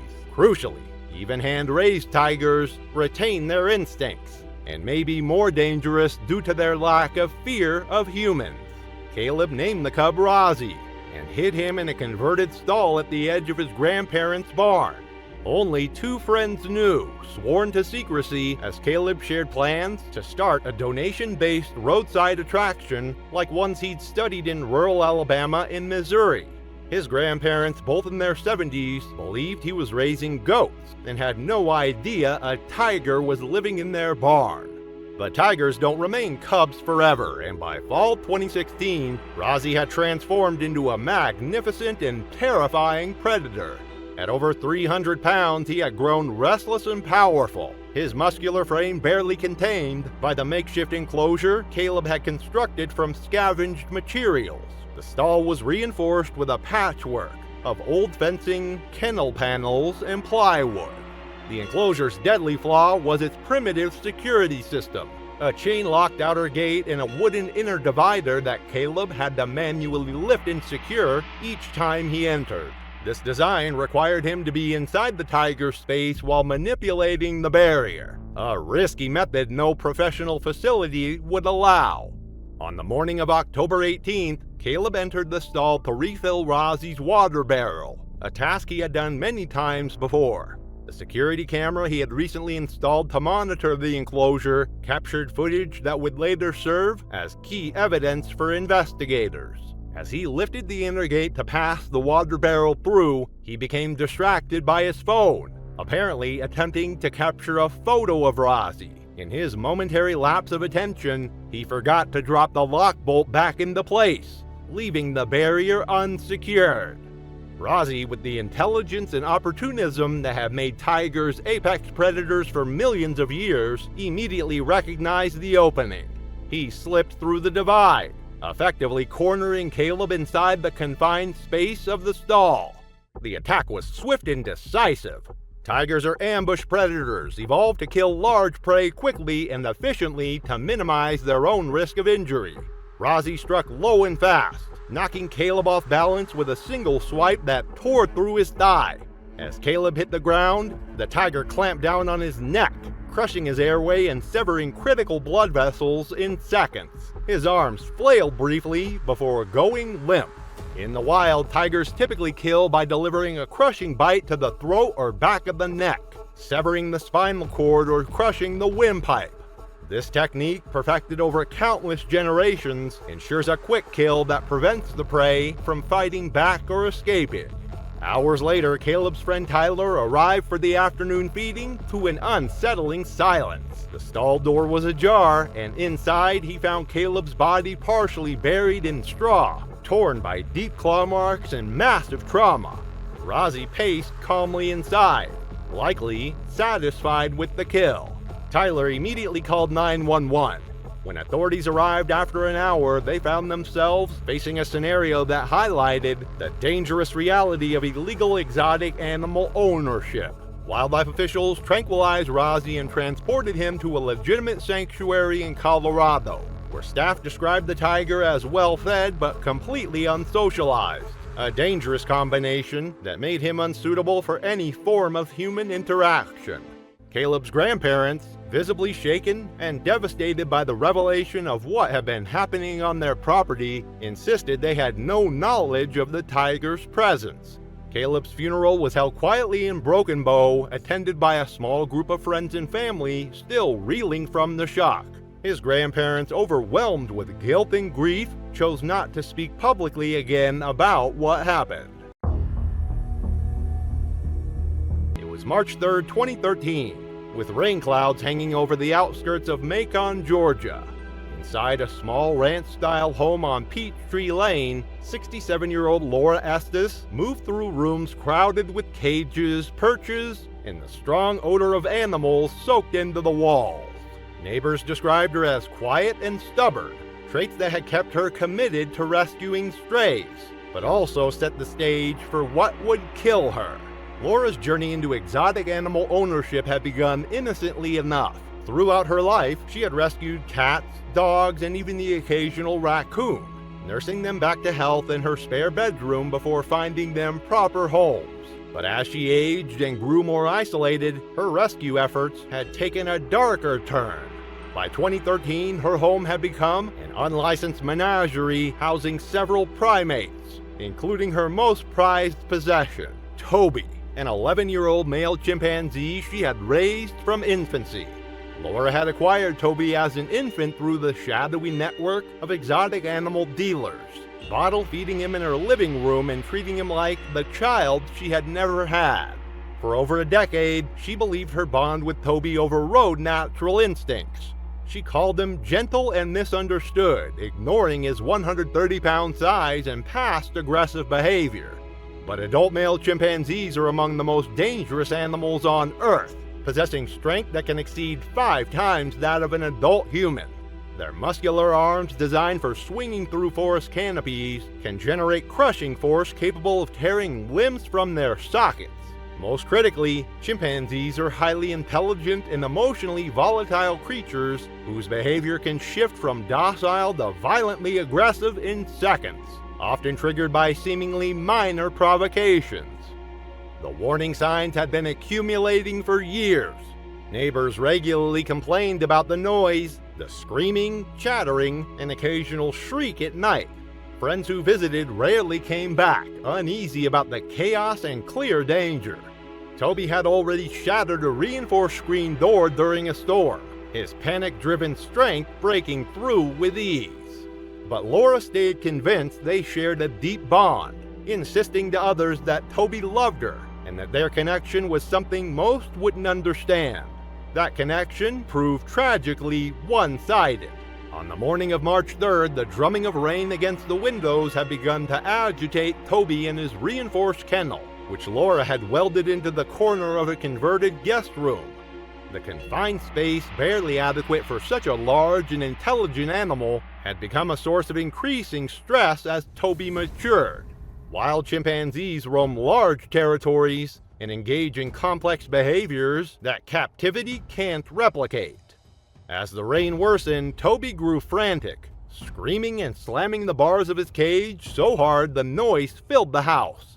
Exhausted and overwhelmed, Laura finally reached her limit. Against her usual routine, Laura decided to release Toby from his kennel earlier than scheduled, hoping that freedom to move around the house would calm his agitation. The moment she opened the door, Toby stormed out with pent-up energy of a creature that had been confined too long in too small a space. In his agitated state, Toby immediately began engaging in destructive behavior, a common response among captive primates experiencing stress. Her home security camera captured him grabbing a plastic shampoo bottle from a side table and began chewing on the cap, his powerful jaws easily crushing the plastic.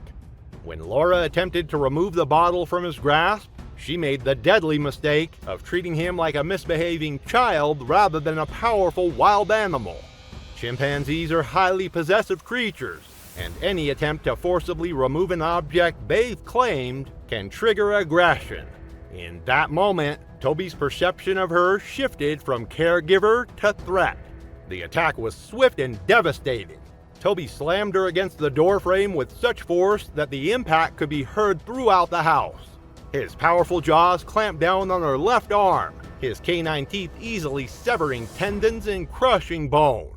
Laura's screams filled the house as she stumbled backward, but Toby was far from finished.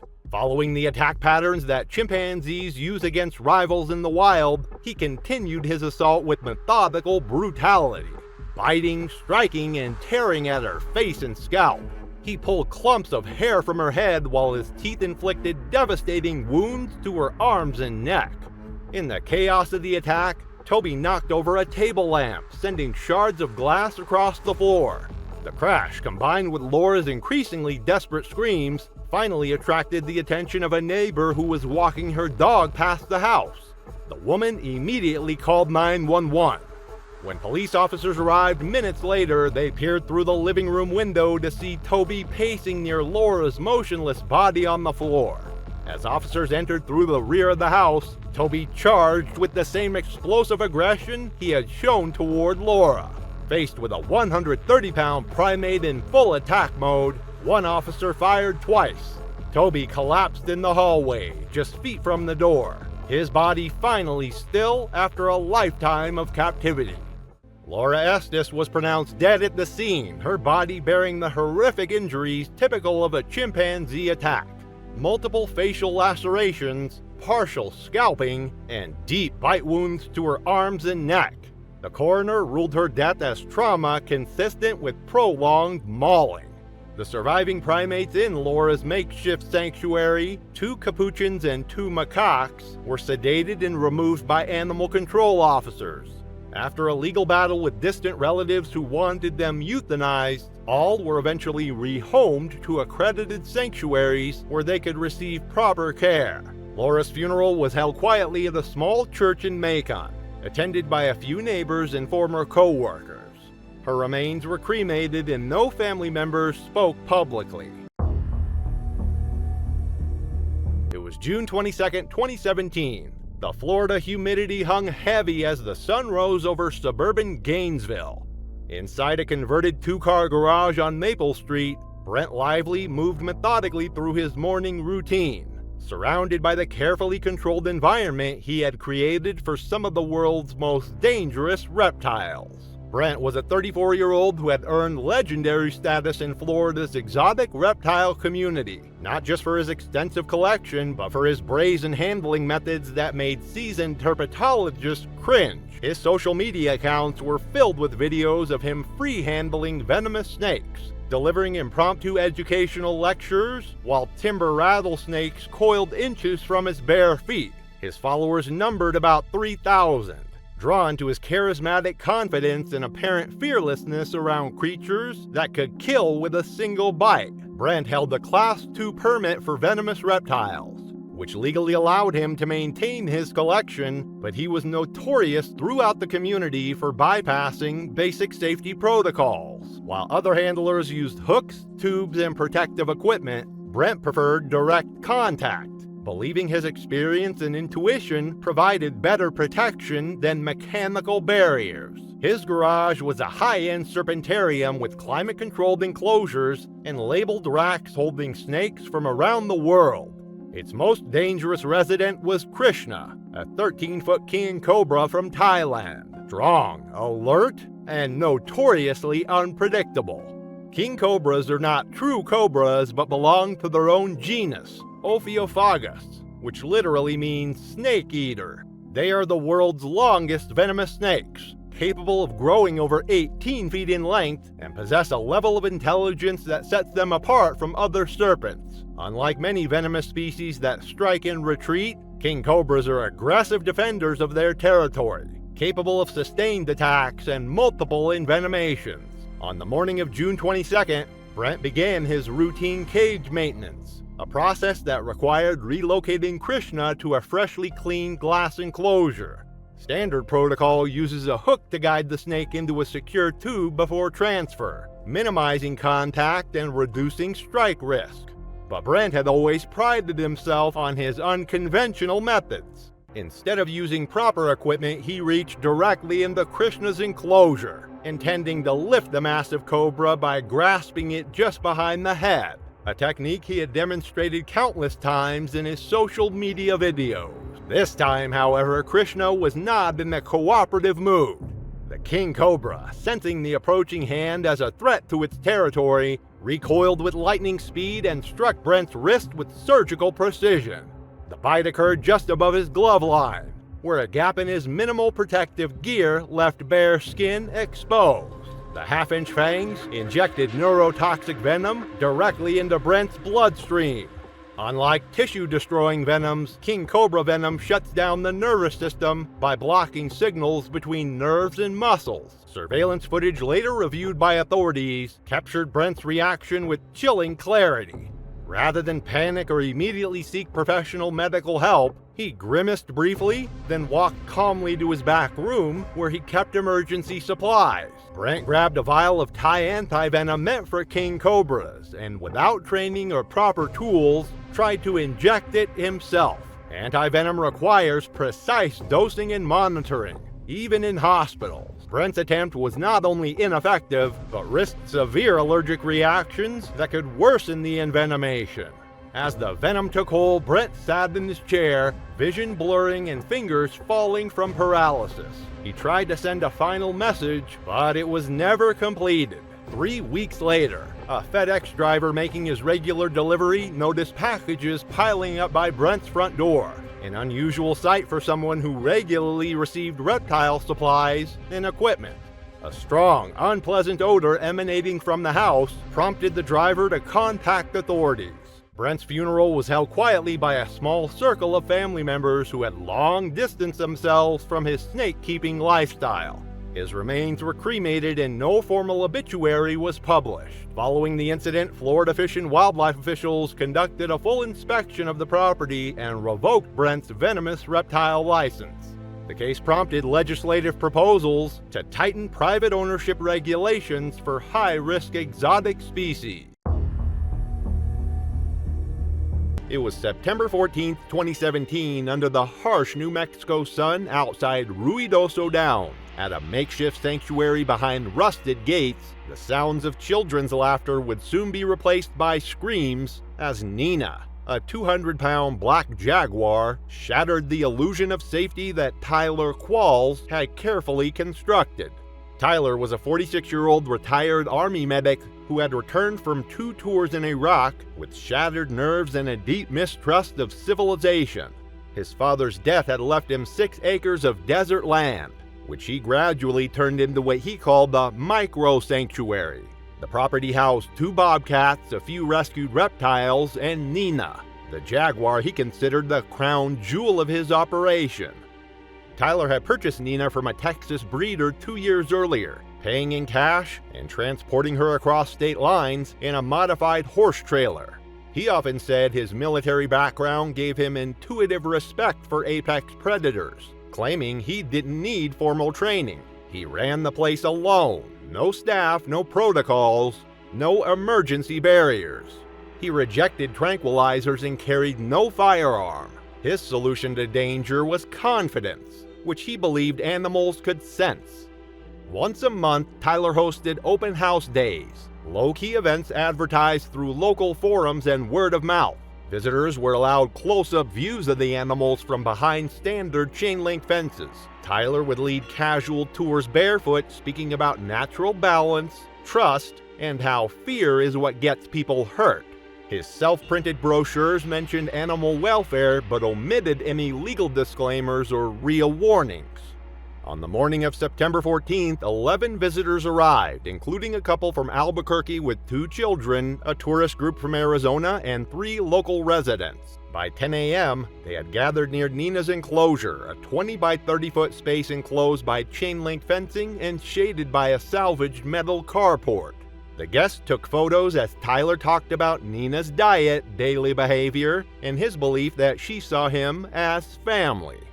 Unbeknownst to the guests, Nina had been showing troubling behavior for several days. Tyler's veterinarian friend, who occasionally stopped by to check the animals, had warned him the jaguar might be entering pre-estrus, a hormonal phase where big cats become more territorial, aggressive, and unpredictable. Tyler brushed it off, saying that she's moody, not dangerous. But wild behavior doesn't disappear in captivity. Captive jaguars retain the same instincts as their wild counterparts, and pre-estrus only amplifies their sensitivity to any perceived intrusion or competition. By 10:30 a.m., Tyler decided to demonstrate his bond with Nina. With a bucket of raw chicken in one hand, he unlatched the enclosure gate and stepped inside, barefoot as always. He waved off concerns from guests, saying that Nina knows him. He turned his back to pour food into the trough, and that's when it happened. Nina had been crouched behind a boulder near the enclosure's rear wall. Her posture was low, ears flat, eyes locked on her target. She didn't growl, she didn't snarl, she lunged. 200 pounds of muscular predator closed the 10-foot distance in a second. Her claws struck first, tearing through Tyler's side and spinning him off balance. Her jaws clamped down on his lower back, targeting the pelvis. A loud crack echoed through the enclosure, his spine fracturing under the bite force. Tyler collapsed, screaming, legs motionless. Nina didn't hesitate. She gripped his limp body and dragged it behind the boulder. Blood stained the sand as she disappeared from view. The guests outside froze. One woman screamed. A man fumbled for his phone. But no one could enter the enclosure. There was no secondary gate, no lockout zone, no way to intervene. The 911 call came at 10:34 a.m. The dispatcher recorded multiple overlapping voices, most describing a man being dragged and mauled by a large black cat. Emergency responders arrived at 10:52 a.m. They found Nina crouched over Tyler's body, her muzzle red, her ears forward, posture stiff. She stood as the officers approached the gate, displaying classic defensive behavior. When she stepped forward baring her teeth, she was shot twice through the head with a .308 caliber rifle. Inside the enclosure, the scene was gruesome. Tyler's skull had been crushed, likely from a single bite by Nina's canines. Deep puncture wounds marked his back and legs, and his torso showed signs of feeding behavior. Claw marks stretched from his hip to his ribs. The ground beneath him was soaked in blood. The investigation determined that Tyler died within minutes of the initial attack. The spinal injury had paralyzed him instantly, and blood loss from multiple arterial wounds proved fatal. There was no sign of disease in Nina, no sedatives or stimulants, no evidence of provocation. She had simply acted on instinct. The enclosure met minimum state requirements but had no redundancy. It had blind spots, no reinforced barrier between the animal and caretaker, and no emergency plan in place. Authorities concluded that the attack was preventable, not because Nina behaved unnaturally, but because Tyler had ignored basic safety measures. Tyler's remains were cremated. His sister, a schoolteacher from Las Cruces, organized a small service attended by a few of Tyler's former Army colleagues. The ceremony was held at a veteran center with a photo of Tyler in uniform placed next to a folded American flag. No one spoke publicly about the Jaguar. Within a month, the sanctuary was disbanded. The 2 bobcats were relocated to a licensed wildlife center in Colorado. The fencing was taken down, the structures dismantled, and the land put up for sale. State officials closed the investigation quietly. No charges were filed, since Tyler had not technically violated any enforceable statute. New Mexico had no comprehensive regulation on big cat ownership at the time.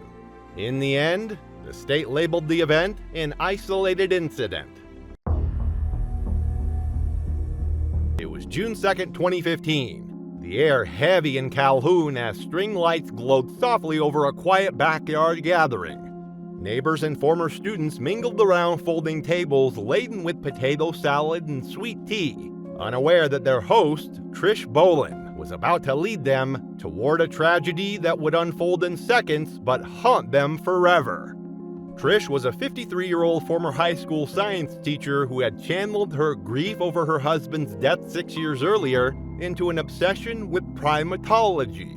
Her modest ranch home had become an unofficial educational center, where she hosted library lectures and property tours centered around her prized possession, Rafi, a 400-pound male silverback gorilla she had acquired through questionable permit loopholes in 2009. Trish had convinced herself that Rafi, hand-raised from infancy, possessed human-level empathy and could be controlled through modified sign language and routine care. She dismissed the warnings of friends who noticed his increasingly aggressive behavior, the object throwing, the territorial charging, the refusal to respond to commands. These were classic signs of a mature male gorilla asserting dominance, behaviors that in the wild would establish his position within the troop hierarchy, and she was blind to it. The custom-built outbuilding where Rafi lived featured steel framing and double doors, but Trish's deadly flaw was her belief that barriers were unnecessary between her and her roommate. She routinely entered his enclosure without protective barriers, a practice that violated every USDA recommendation for primate handling. Her confidence in their bond had blinded her to the fundamental truth that gorillas, regardless of their upbringing, remain wild animals with instincts shaped by millions of years of evolution. That evening, as the cookout wound down, Trish offered her guests a tour they would never forget. 8 people followed her across the backyard to meet Rafi, who stood silently behind the mesh door, his dark eyes tracking their movement. What they witnessed next would shatter any illusions about the gentle nature of captive primates. Trish entered the enclosure carrying a crate of ripe peaches, Rafi's favorite treat. She attempted to demonstrate their communication through sign language, but Rafi remained unresponsive, a warning sign she chose to ignore. Then, in a moment of fatal overconfidence, she reached toward him to show his tactile trust. The primate took this differently. Adult male gorillas are 10 times stronger than humans, with 8-foot arm spans and the ability to lift over 4,000 pounds. Though not naturally aggressive, a single blow can shatter ribs, and their 1,300 psi bite can crush a skull instantly. In an instant, Rafi struck her across the chest with a single open-handed blow that sent her crashing to the floor. Before she could recover, he advanced, the dominant male asserting his authority. His 400-pound frame came down on her torso with crushing force, each step breaking ribs and collapsing organs. The horror escalated as Rafi grabbed Trish by the jaw, his massive hands easily encompassing her head.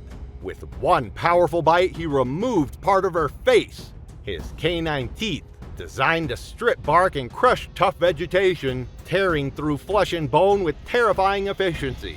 The guests fled in panic, their screams echoing across the suburban neighborhood as they witnessed the brutal reality of primate power. A neighbor that heard their screams dialed 911. When law enforcement arrived 12 minutes later, they found Rafi standing motionless over Trish's body. Not aggressive, but alert, displaying the calm dominance of a silverback who had successfully defended his territory.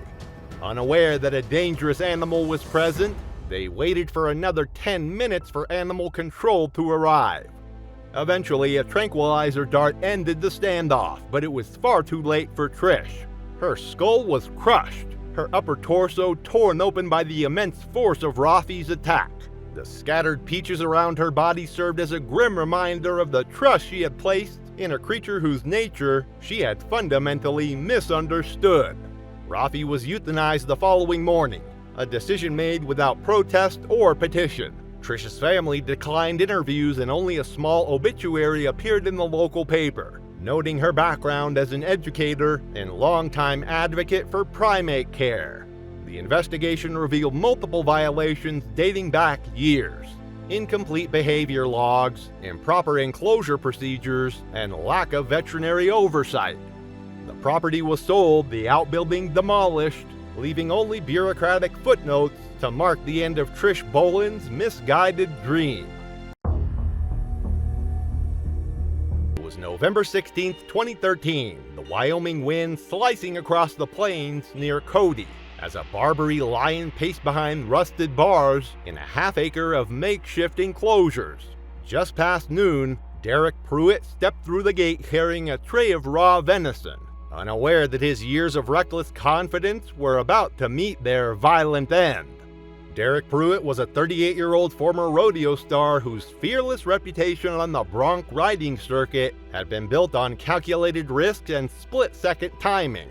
When a career-ending injury forced his retirement, he channeled that same dangerous confidence into exotic animal ownership, converting old rodeo panels into enclosures on his property outside Cody. His centerpiece was Jax, a 500-pound Barbary lion he had acquired as a cub and raised to adulthood over 3 years.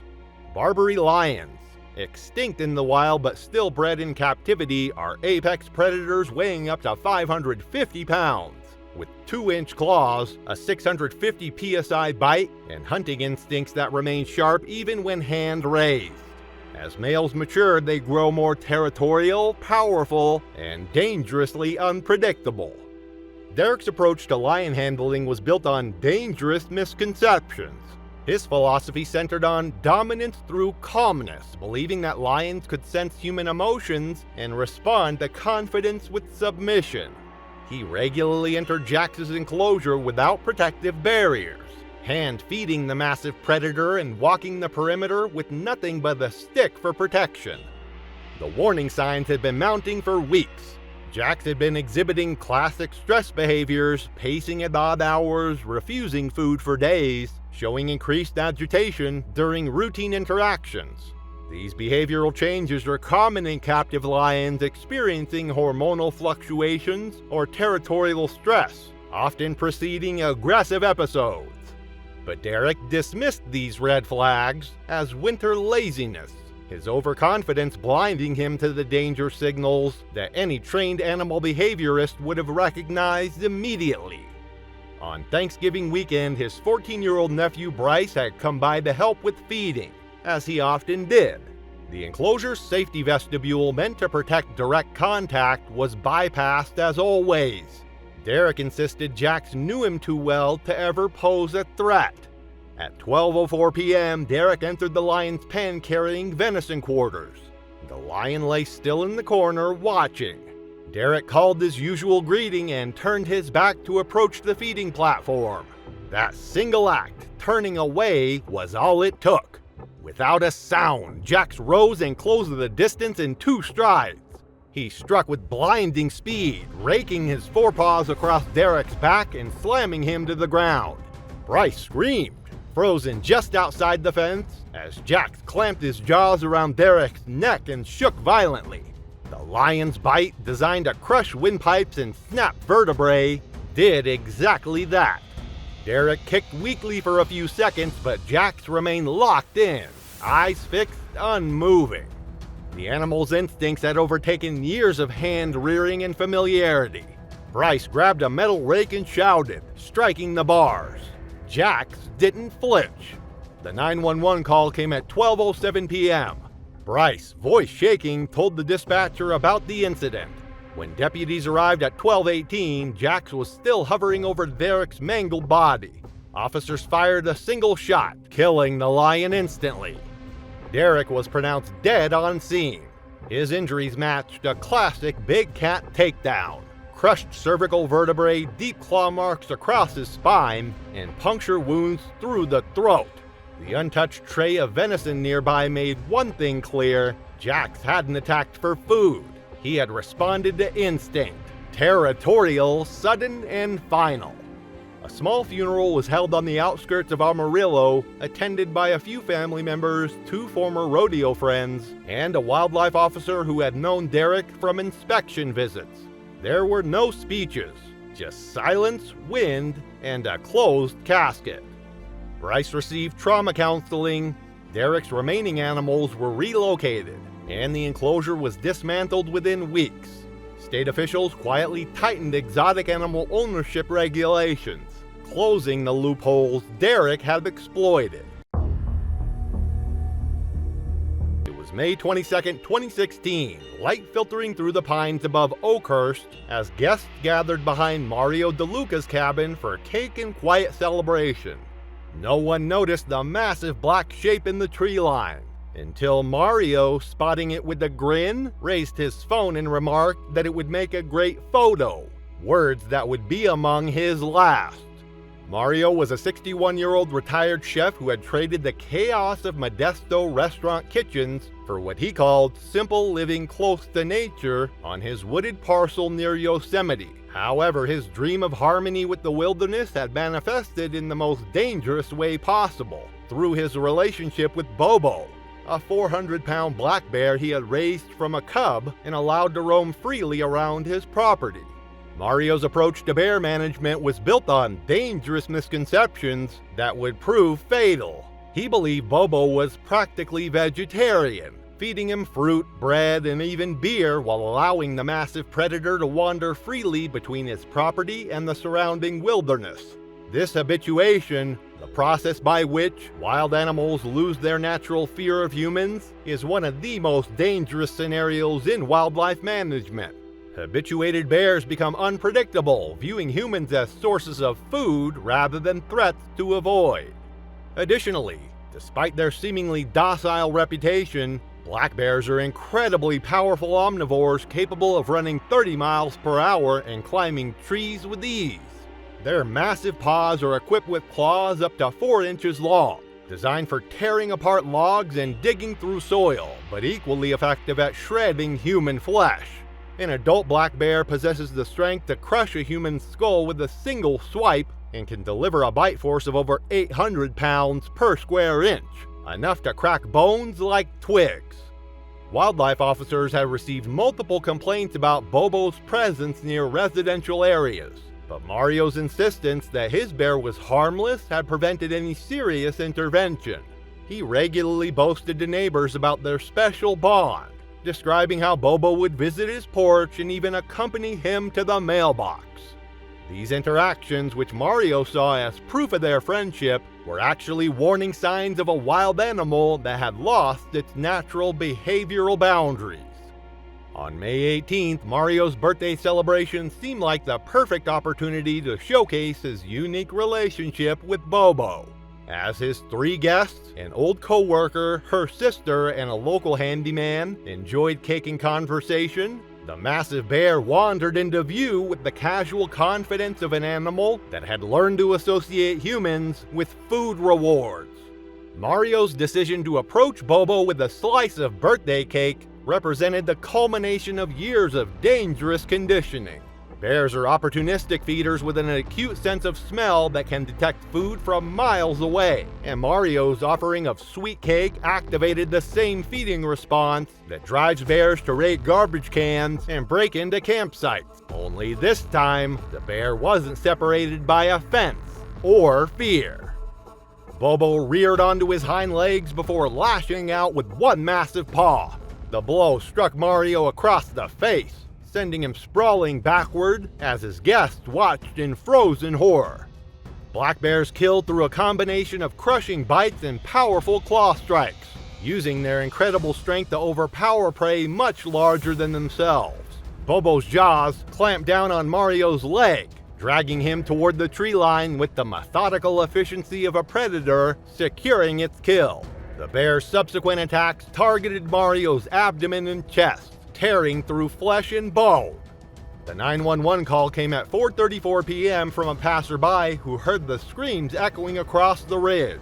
By the time deputies and wildlife officers arrived 30 minutes later, Mario was already dead, his body torn apart by the animal he had considered family. A single rifle shot ended both the attack and Bobo's life, but the damage was irreversible.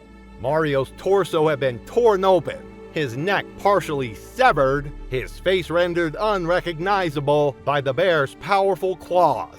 The trail of blood and clothing fragments, stretching from the party table to the forest edge, told the story of his final, desperate moments. Mario's funeral was held 3 days later at a small crematorium in Mariposa. Only close family and a few former co-workers attended. In the days that followed, wildlife authorities conducted a formal investigation and issued a public advisory on the dangers of habituating wild animals. The bear's remains were tested and buried off-site, and the county announced plans to review and strengthen local exotic and nuisance wildlife enforcement protocols.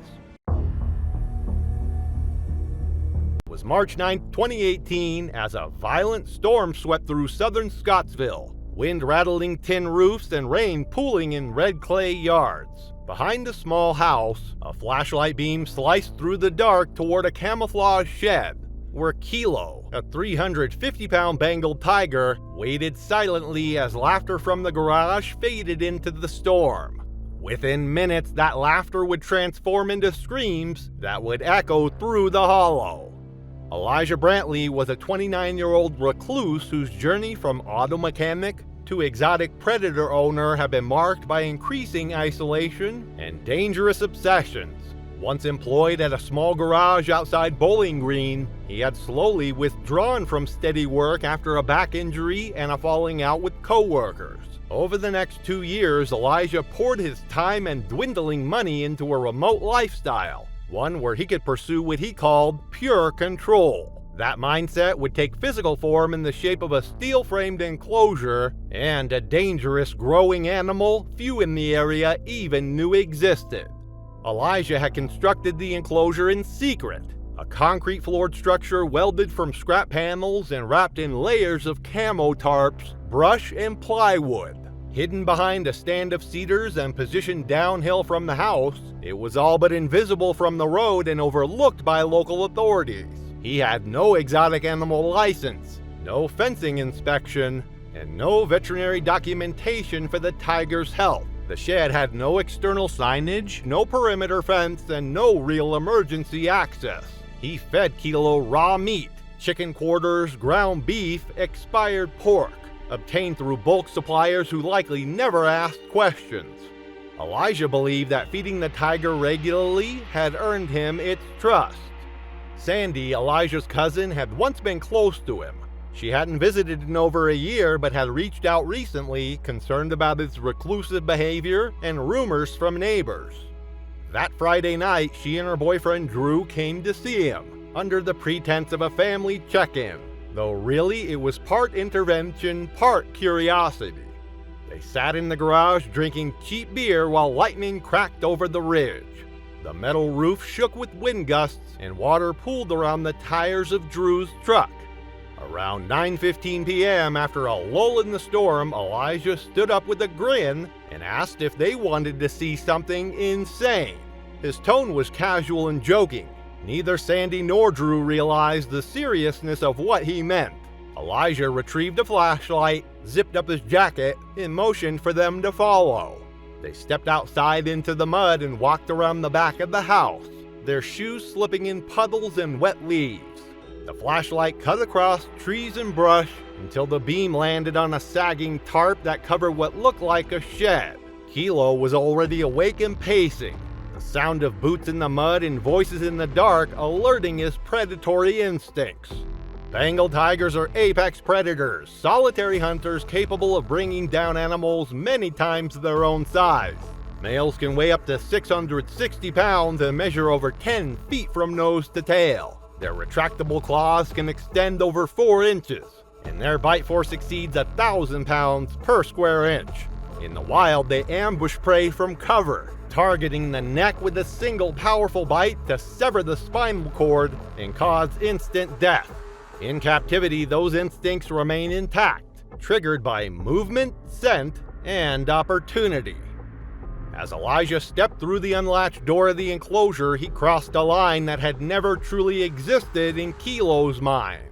The tiger did not see a caretaker. It saw a moving shape inside its domain, presenting no visible threat. There was no warning growl, no pawing or hesitation.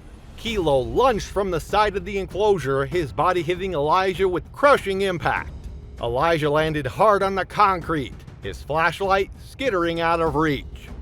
What happened next unfolded in seconds.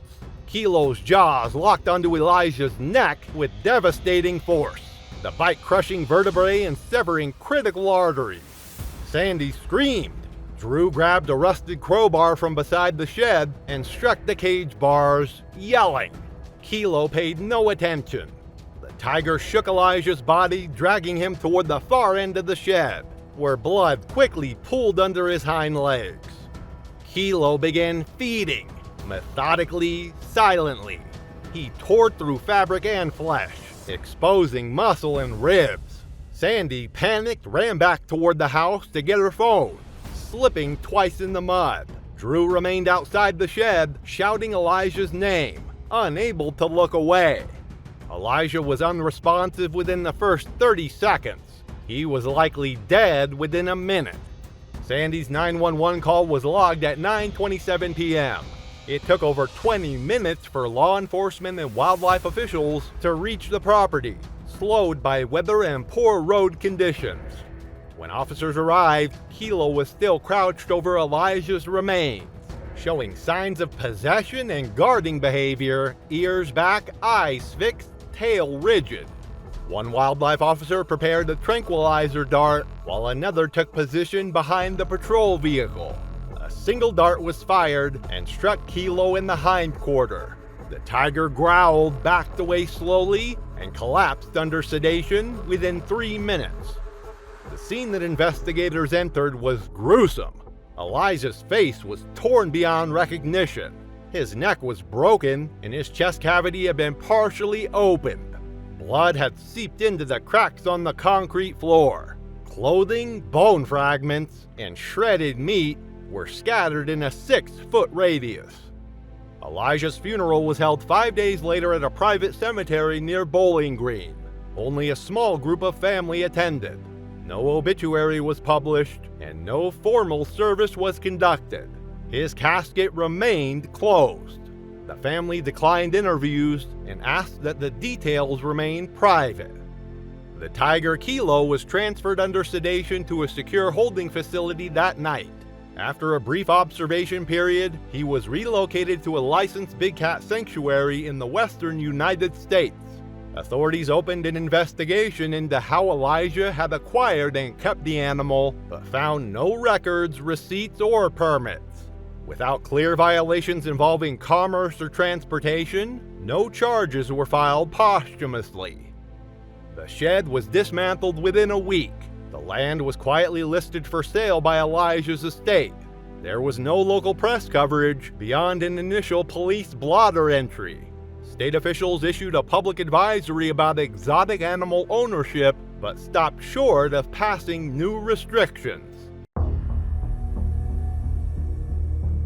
The early morning sun on September 14, 2016, filtered through the dense pine forests, casting long shadows across the quiet rural roads of eastern North Carolina. The air was thick with late summer humidity, and the only sounds to be heard were the Carolina chickadees calling from the treetops. Here, in a secluded town just over 2 hours east of Charlotte, stretches of farmland and woodland separated small communities where neighbors rarely questioned what went on behind closed doors. It was the kind of place where someone could live in near isolation, undisturbed, even if they kept an apex predator in their home. At the edge of one such road, Olivia Carter's house sat tucked away behind a gravel driveway, hidden from view by a dense wall of trees.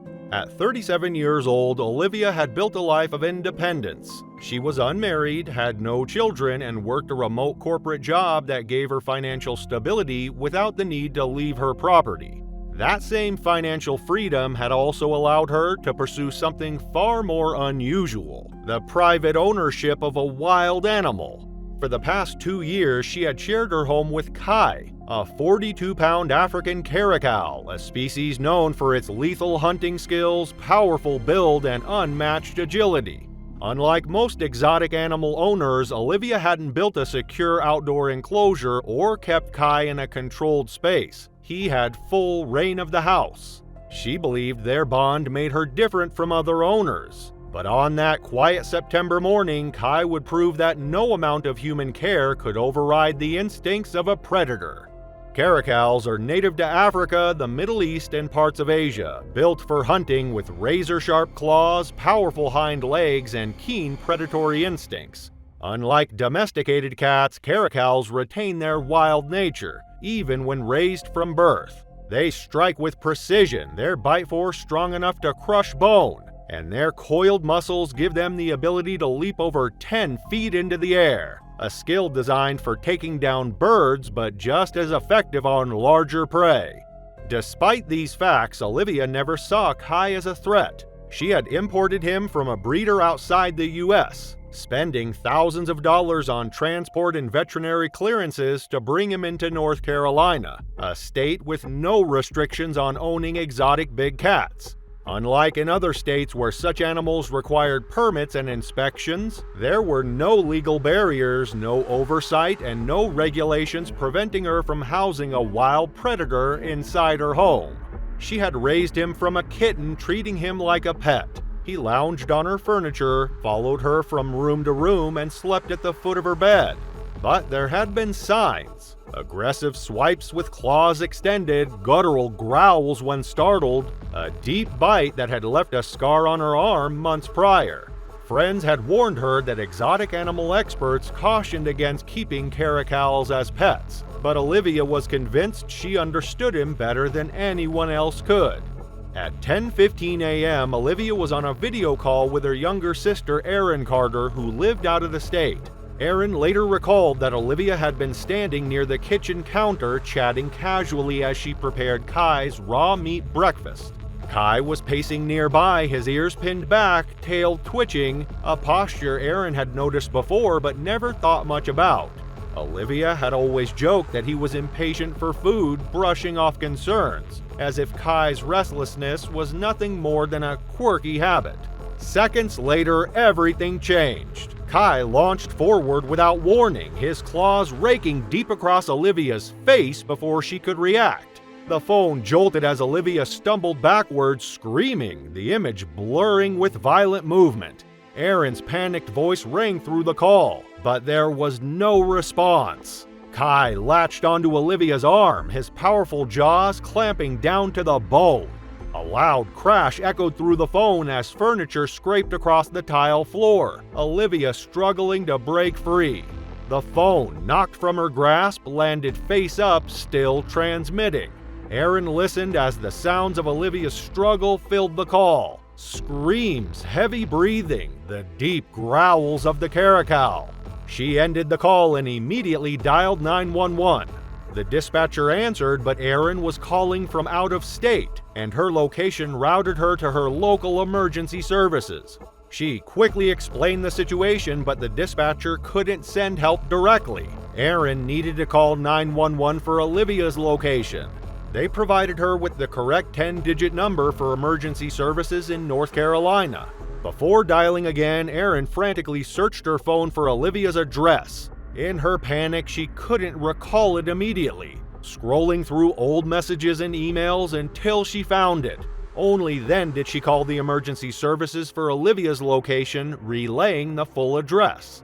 At 10:27 a.m., first responders were finally dispatched to the scene with animal control officers. By the time they arrived, it was already too late. Emergency responders broke through the front door to find Kai still hunched over Olivia's lifeless body, his ears flattened, muscles coiled, fur bristling. He didn't flee, he didn't hide, he was guarding his kill.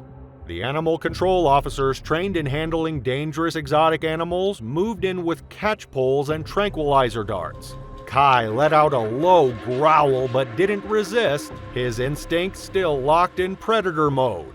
As they restrained him, he licked the blood from his muzzle. Erin had already hung up, but when emergency services finally arrived, she received the call she had been dreading. The dispatcher confirmed what she already feared. Olivia was unresponsive. The paramedics and police had entered the house, but there was nothing they could do. Olivia was pronounced dead at the scene. The medical examiner's report confirmed that Olivia suffered fatal blood loss from deep lacerations to her face, arms, and neck. But the final injury had been a bite to the throat that severed her carotid artery. A precision kill, exactly how caracals take down prey in the wild. The story spread quickly, sparking renewed debates over the dangers of private exotic animal ownership.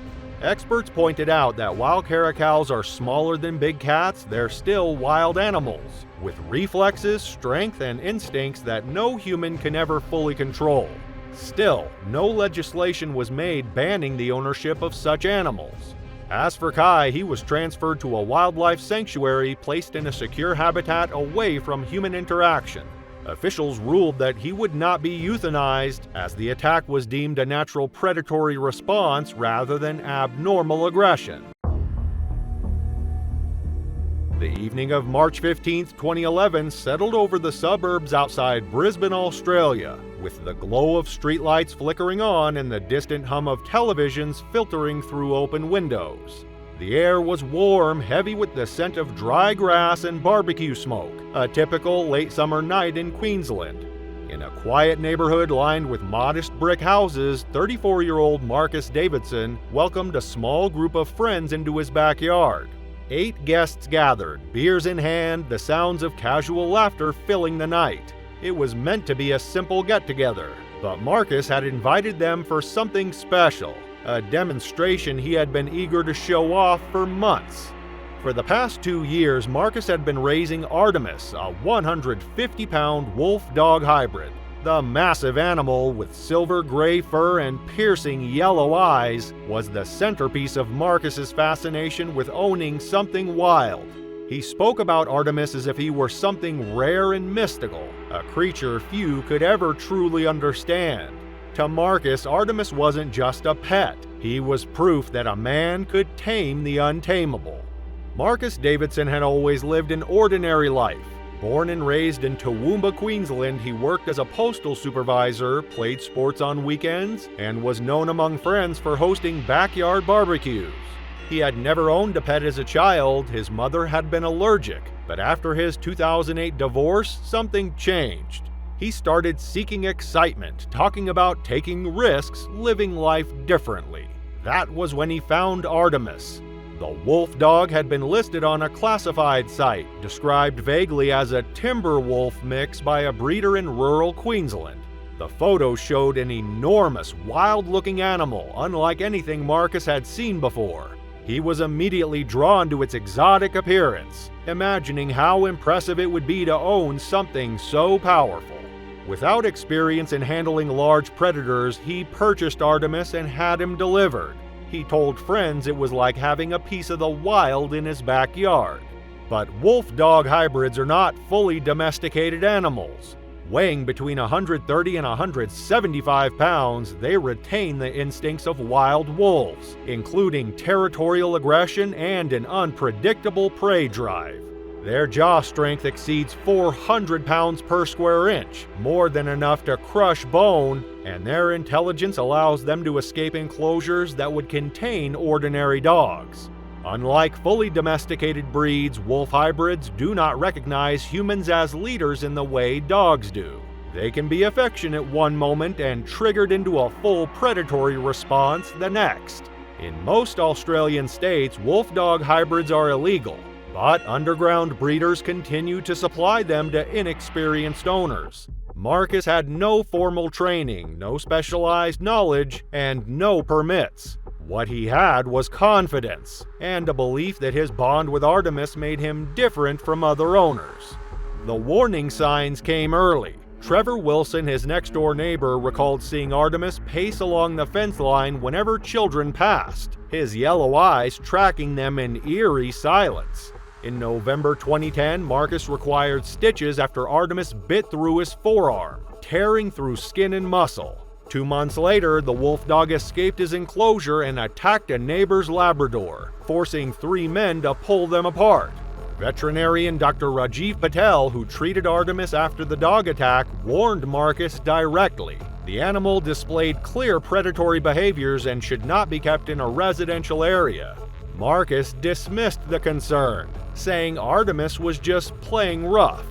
On March 15, 2011, Marcus invited 8 friends over for drinks and a special demonstration. Witnesses later stated that Marcus had been drinking heavily, boasting about how well-trained Artemis had become. At 8:32 p.m., he led the group outside to the 1,000-square-foot enclosure, where security cameras recorded the entire event. The wolf dog was already inside, pacing the perimeter, ears flat, tail stiff. His posture was tense, his hackles raised. A warning Marcus either failed to notice or ignored. He turned to his friends, grinning, and stepped inside the enclosure. For 2 minutes, Marcus crouched beside Artemis, running a hand along the thick fur at the base of his neck, speaking in a low, steady voice as the wolf dog paced in place. He had done this many times before, letting Artemis settle before guiding him into what he called their trust exercises. Moments where he would gently grip the animal's scruff or place a hand on his muzzle to show his dominance. His friends watched in silence, some with amusement, others with unease, as Marcus shifted his weight, preparing for the next step. He was going to have Artemis sit beside him, lean into his touch, and allow Marcus to momentarily place a hand over his snout, proof in his mind that their bond was unbreakable. But as he reached forward, Artemis stiffened, his body going rigid, ears pinning flat against his skull. To Marcus, it was hesitation, a sign that he needed to reassure the animal. But to Artemis, this movement was a challenge, one that required an immediate and violent response. Artemis clamped his jaws around Marcus's throat, his powerful teeth crushing the windpipe instantly. Marcus staggered backward, arms flailing, his friends frozen in shock. As Marcus fell, the wolf dog shook his head violently, the instinctive motion of a predator breaking the neck of its prey. The enclosure erupted into chaos. One guest threw a chair against the fence, another grabbed a garden hose, spraying water in a desperate attempt to distract Artemis. Nothing worked. By 8:39 p.m., Marcus had stopped moving, but the attack didn't end. With his prey motionless, Artemis began tearing into Marcus's abdomen and upper thigh, ripping through muscle and crushing bone with single-minded focus. Blood soaked into the dirt, and his friends finally realized they were watching their friend being eaten alive. Jessica Taylor, one of the friends, managed to dial emergency services at 8:40 p.m., her voice barely comprehensible through panic. First responders arrived at 8:56 p.m., but the enclosure was still too dangerous to enter. Artemis stood over Marcus's body, his ears flat, fur bristling, guarding his kill. It took 3 tranquilizer darts to subdue him. Even as the sedatives took effect, he continued licking the blood from his muzzle. By the time paramedics reached Marcus nearly 30 minutes later, he was pronounced dead at the scene. The autopsy later confirmed that Marcus had died from massive blood loss and asphyxiation. Defensive wounds on his hands and arms showed his desperate attempts to fight back, but Artemis's bite had crushed his trachea within seconds. The medical examiner estimated that 5 to 7 pounds of tissue had been consumed from his abdomen, chest, and legs. Queensland wildlife authorities euthanized Artemis the following day. In the days following the attack, Marcus's friends struggled to process what they had witnessed. Some refused to speak about it, shaken by the sheer brutality of the moment, while others replayed it in their minds, questioning if there had been any warning signs they had missed. The group that had once gathered regularly in his backyard for barbecues and casual drinks now found themselves avoiding the place altogether, unable to shake the memory of that night. Within the local community, the news spread quickly, with neighbors expressing a mix of shock and unease. Some had heard Artemis's deep, guttural howls at night, but never imagined the wolf dog would turn on its owner. Others admitted they had always been wary of the animal, recalling the way it paced along the fence line, watching passers-by with an intensity that never felt quite right. The tragedy reignited concerns over exotic pet ownership, particularly the unchecked breeding and sale of wolf hybrids. Wildlife officials began cracking down on illegal breeders in the area, but no immediate legislation was passed to prevent similar cases in the future. For those who had known Marcus personally, his death served as a grim reminder that no amount of trust or familiarity could strip a predator of its instincts. Artemis had not acted out of malice or rage, only nature. Thanks for watching. Want to watch more? Click on your screen now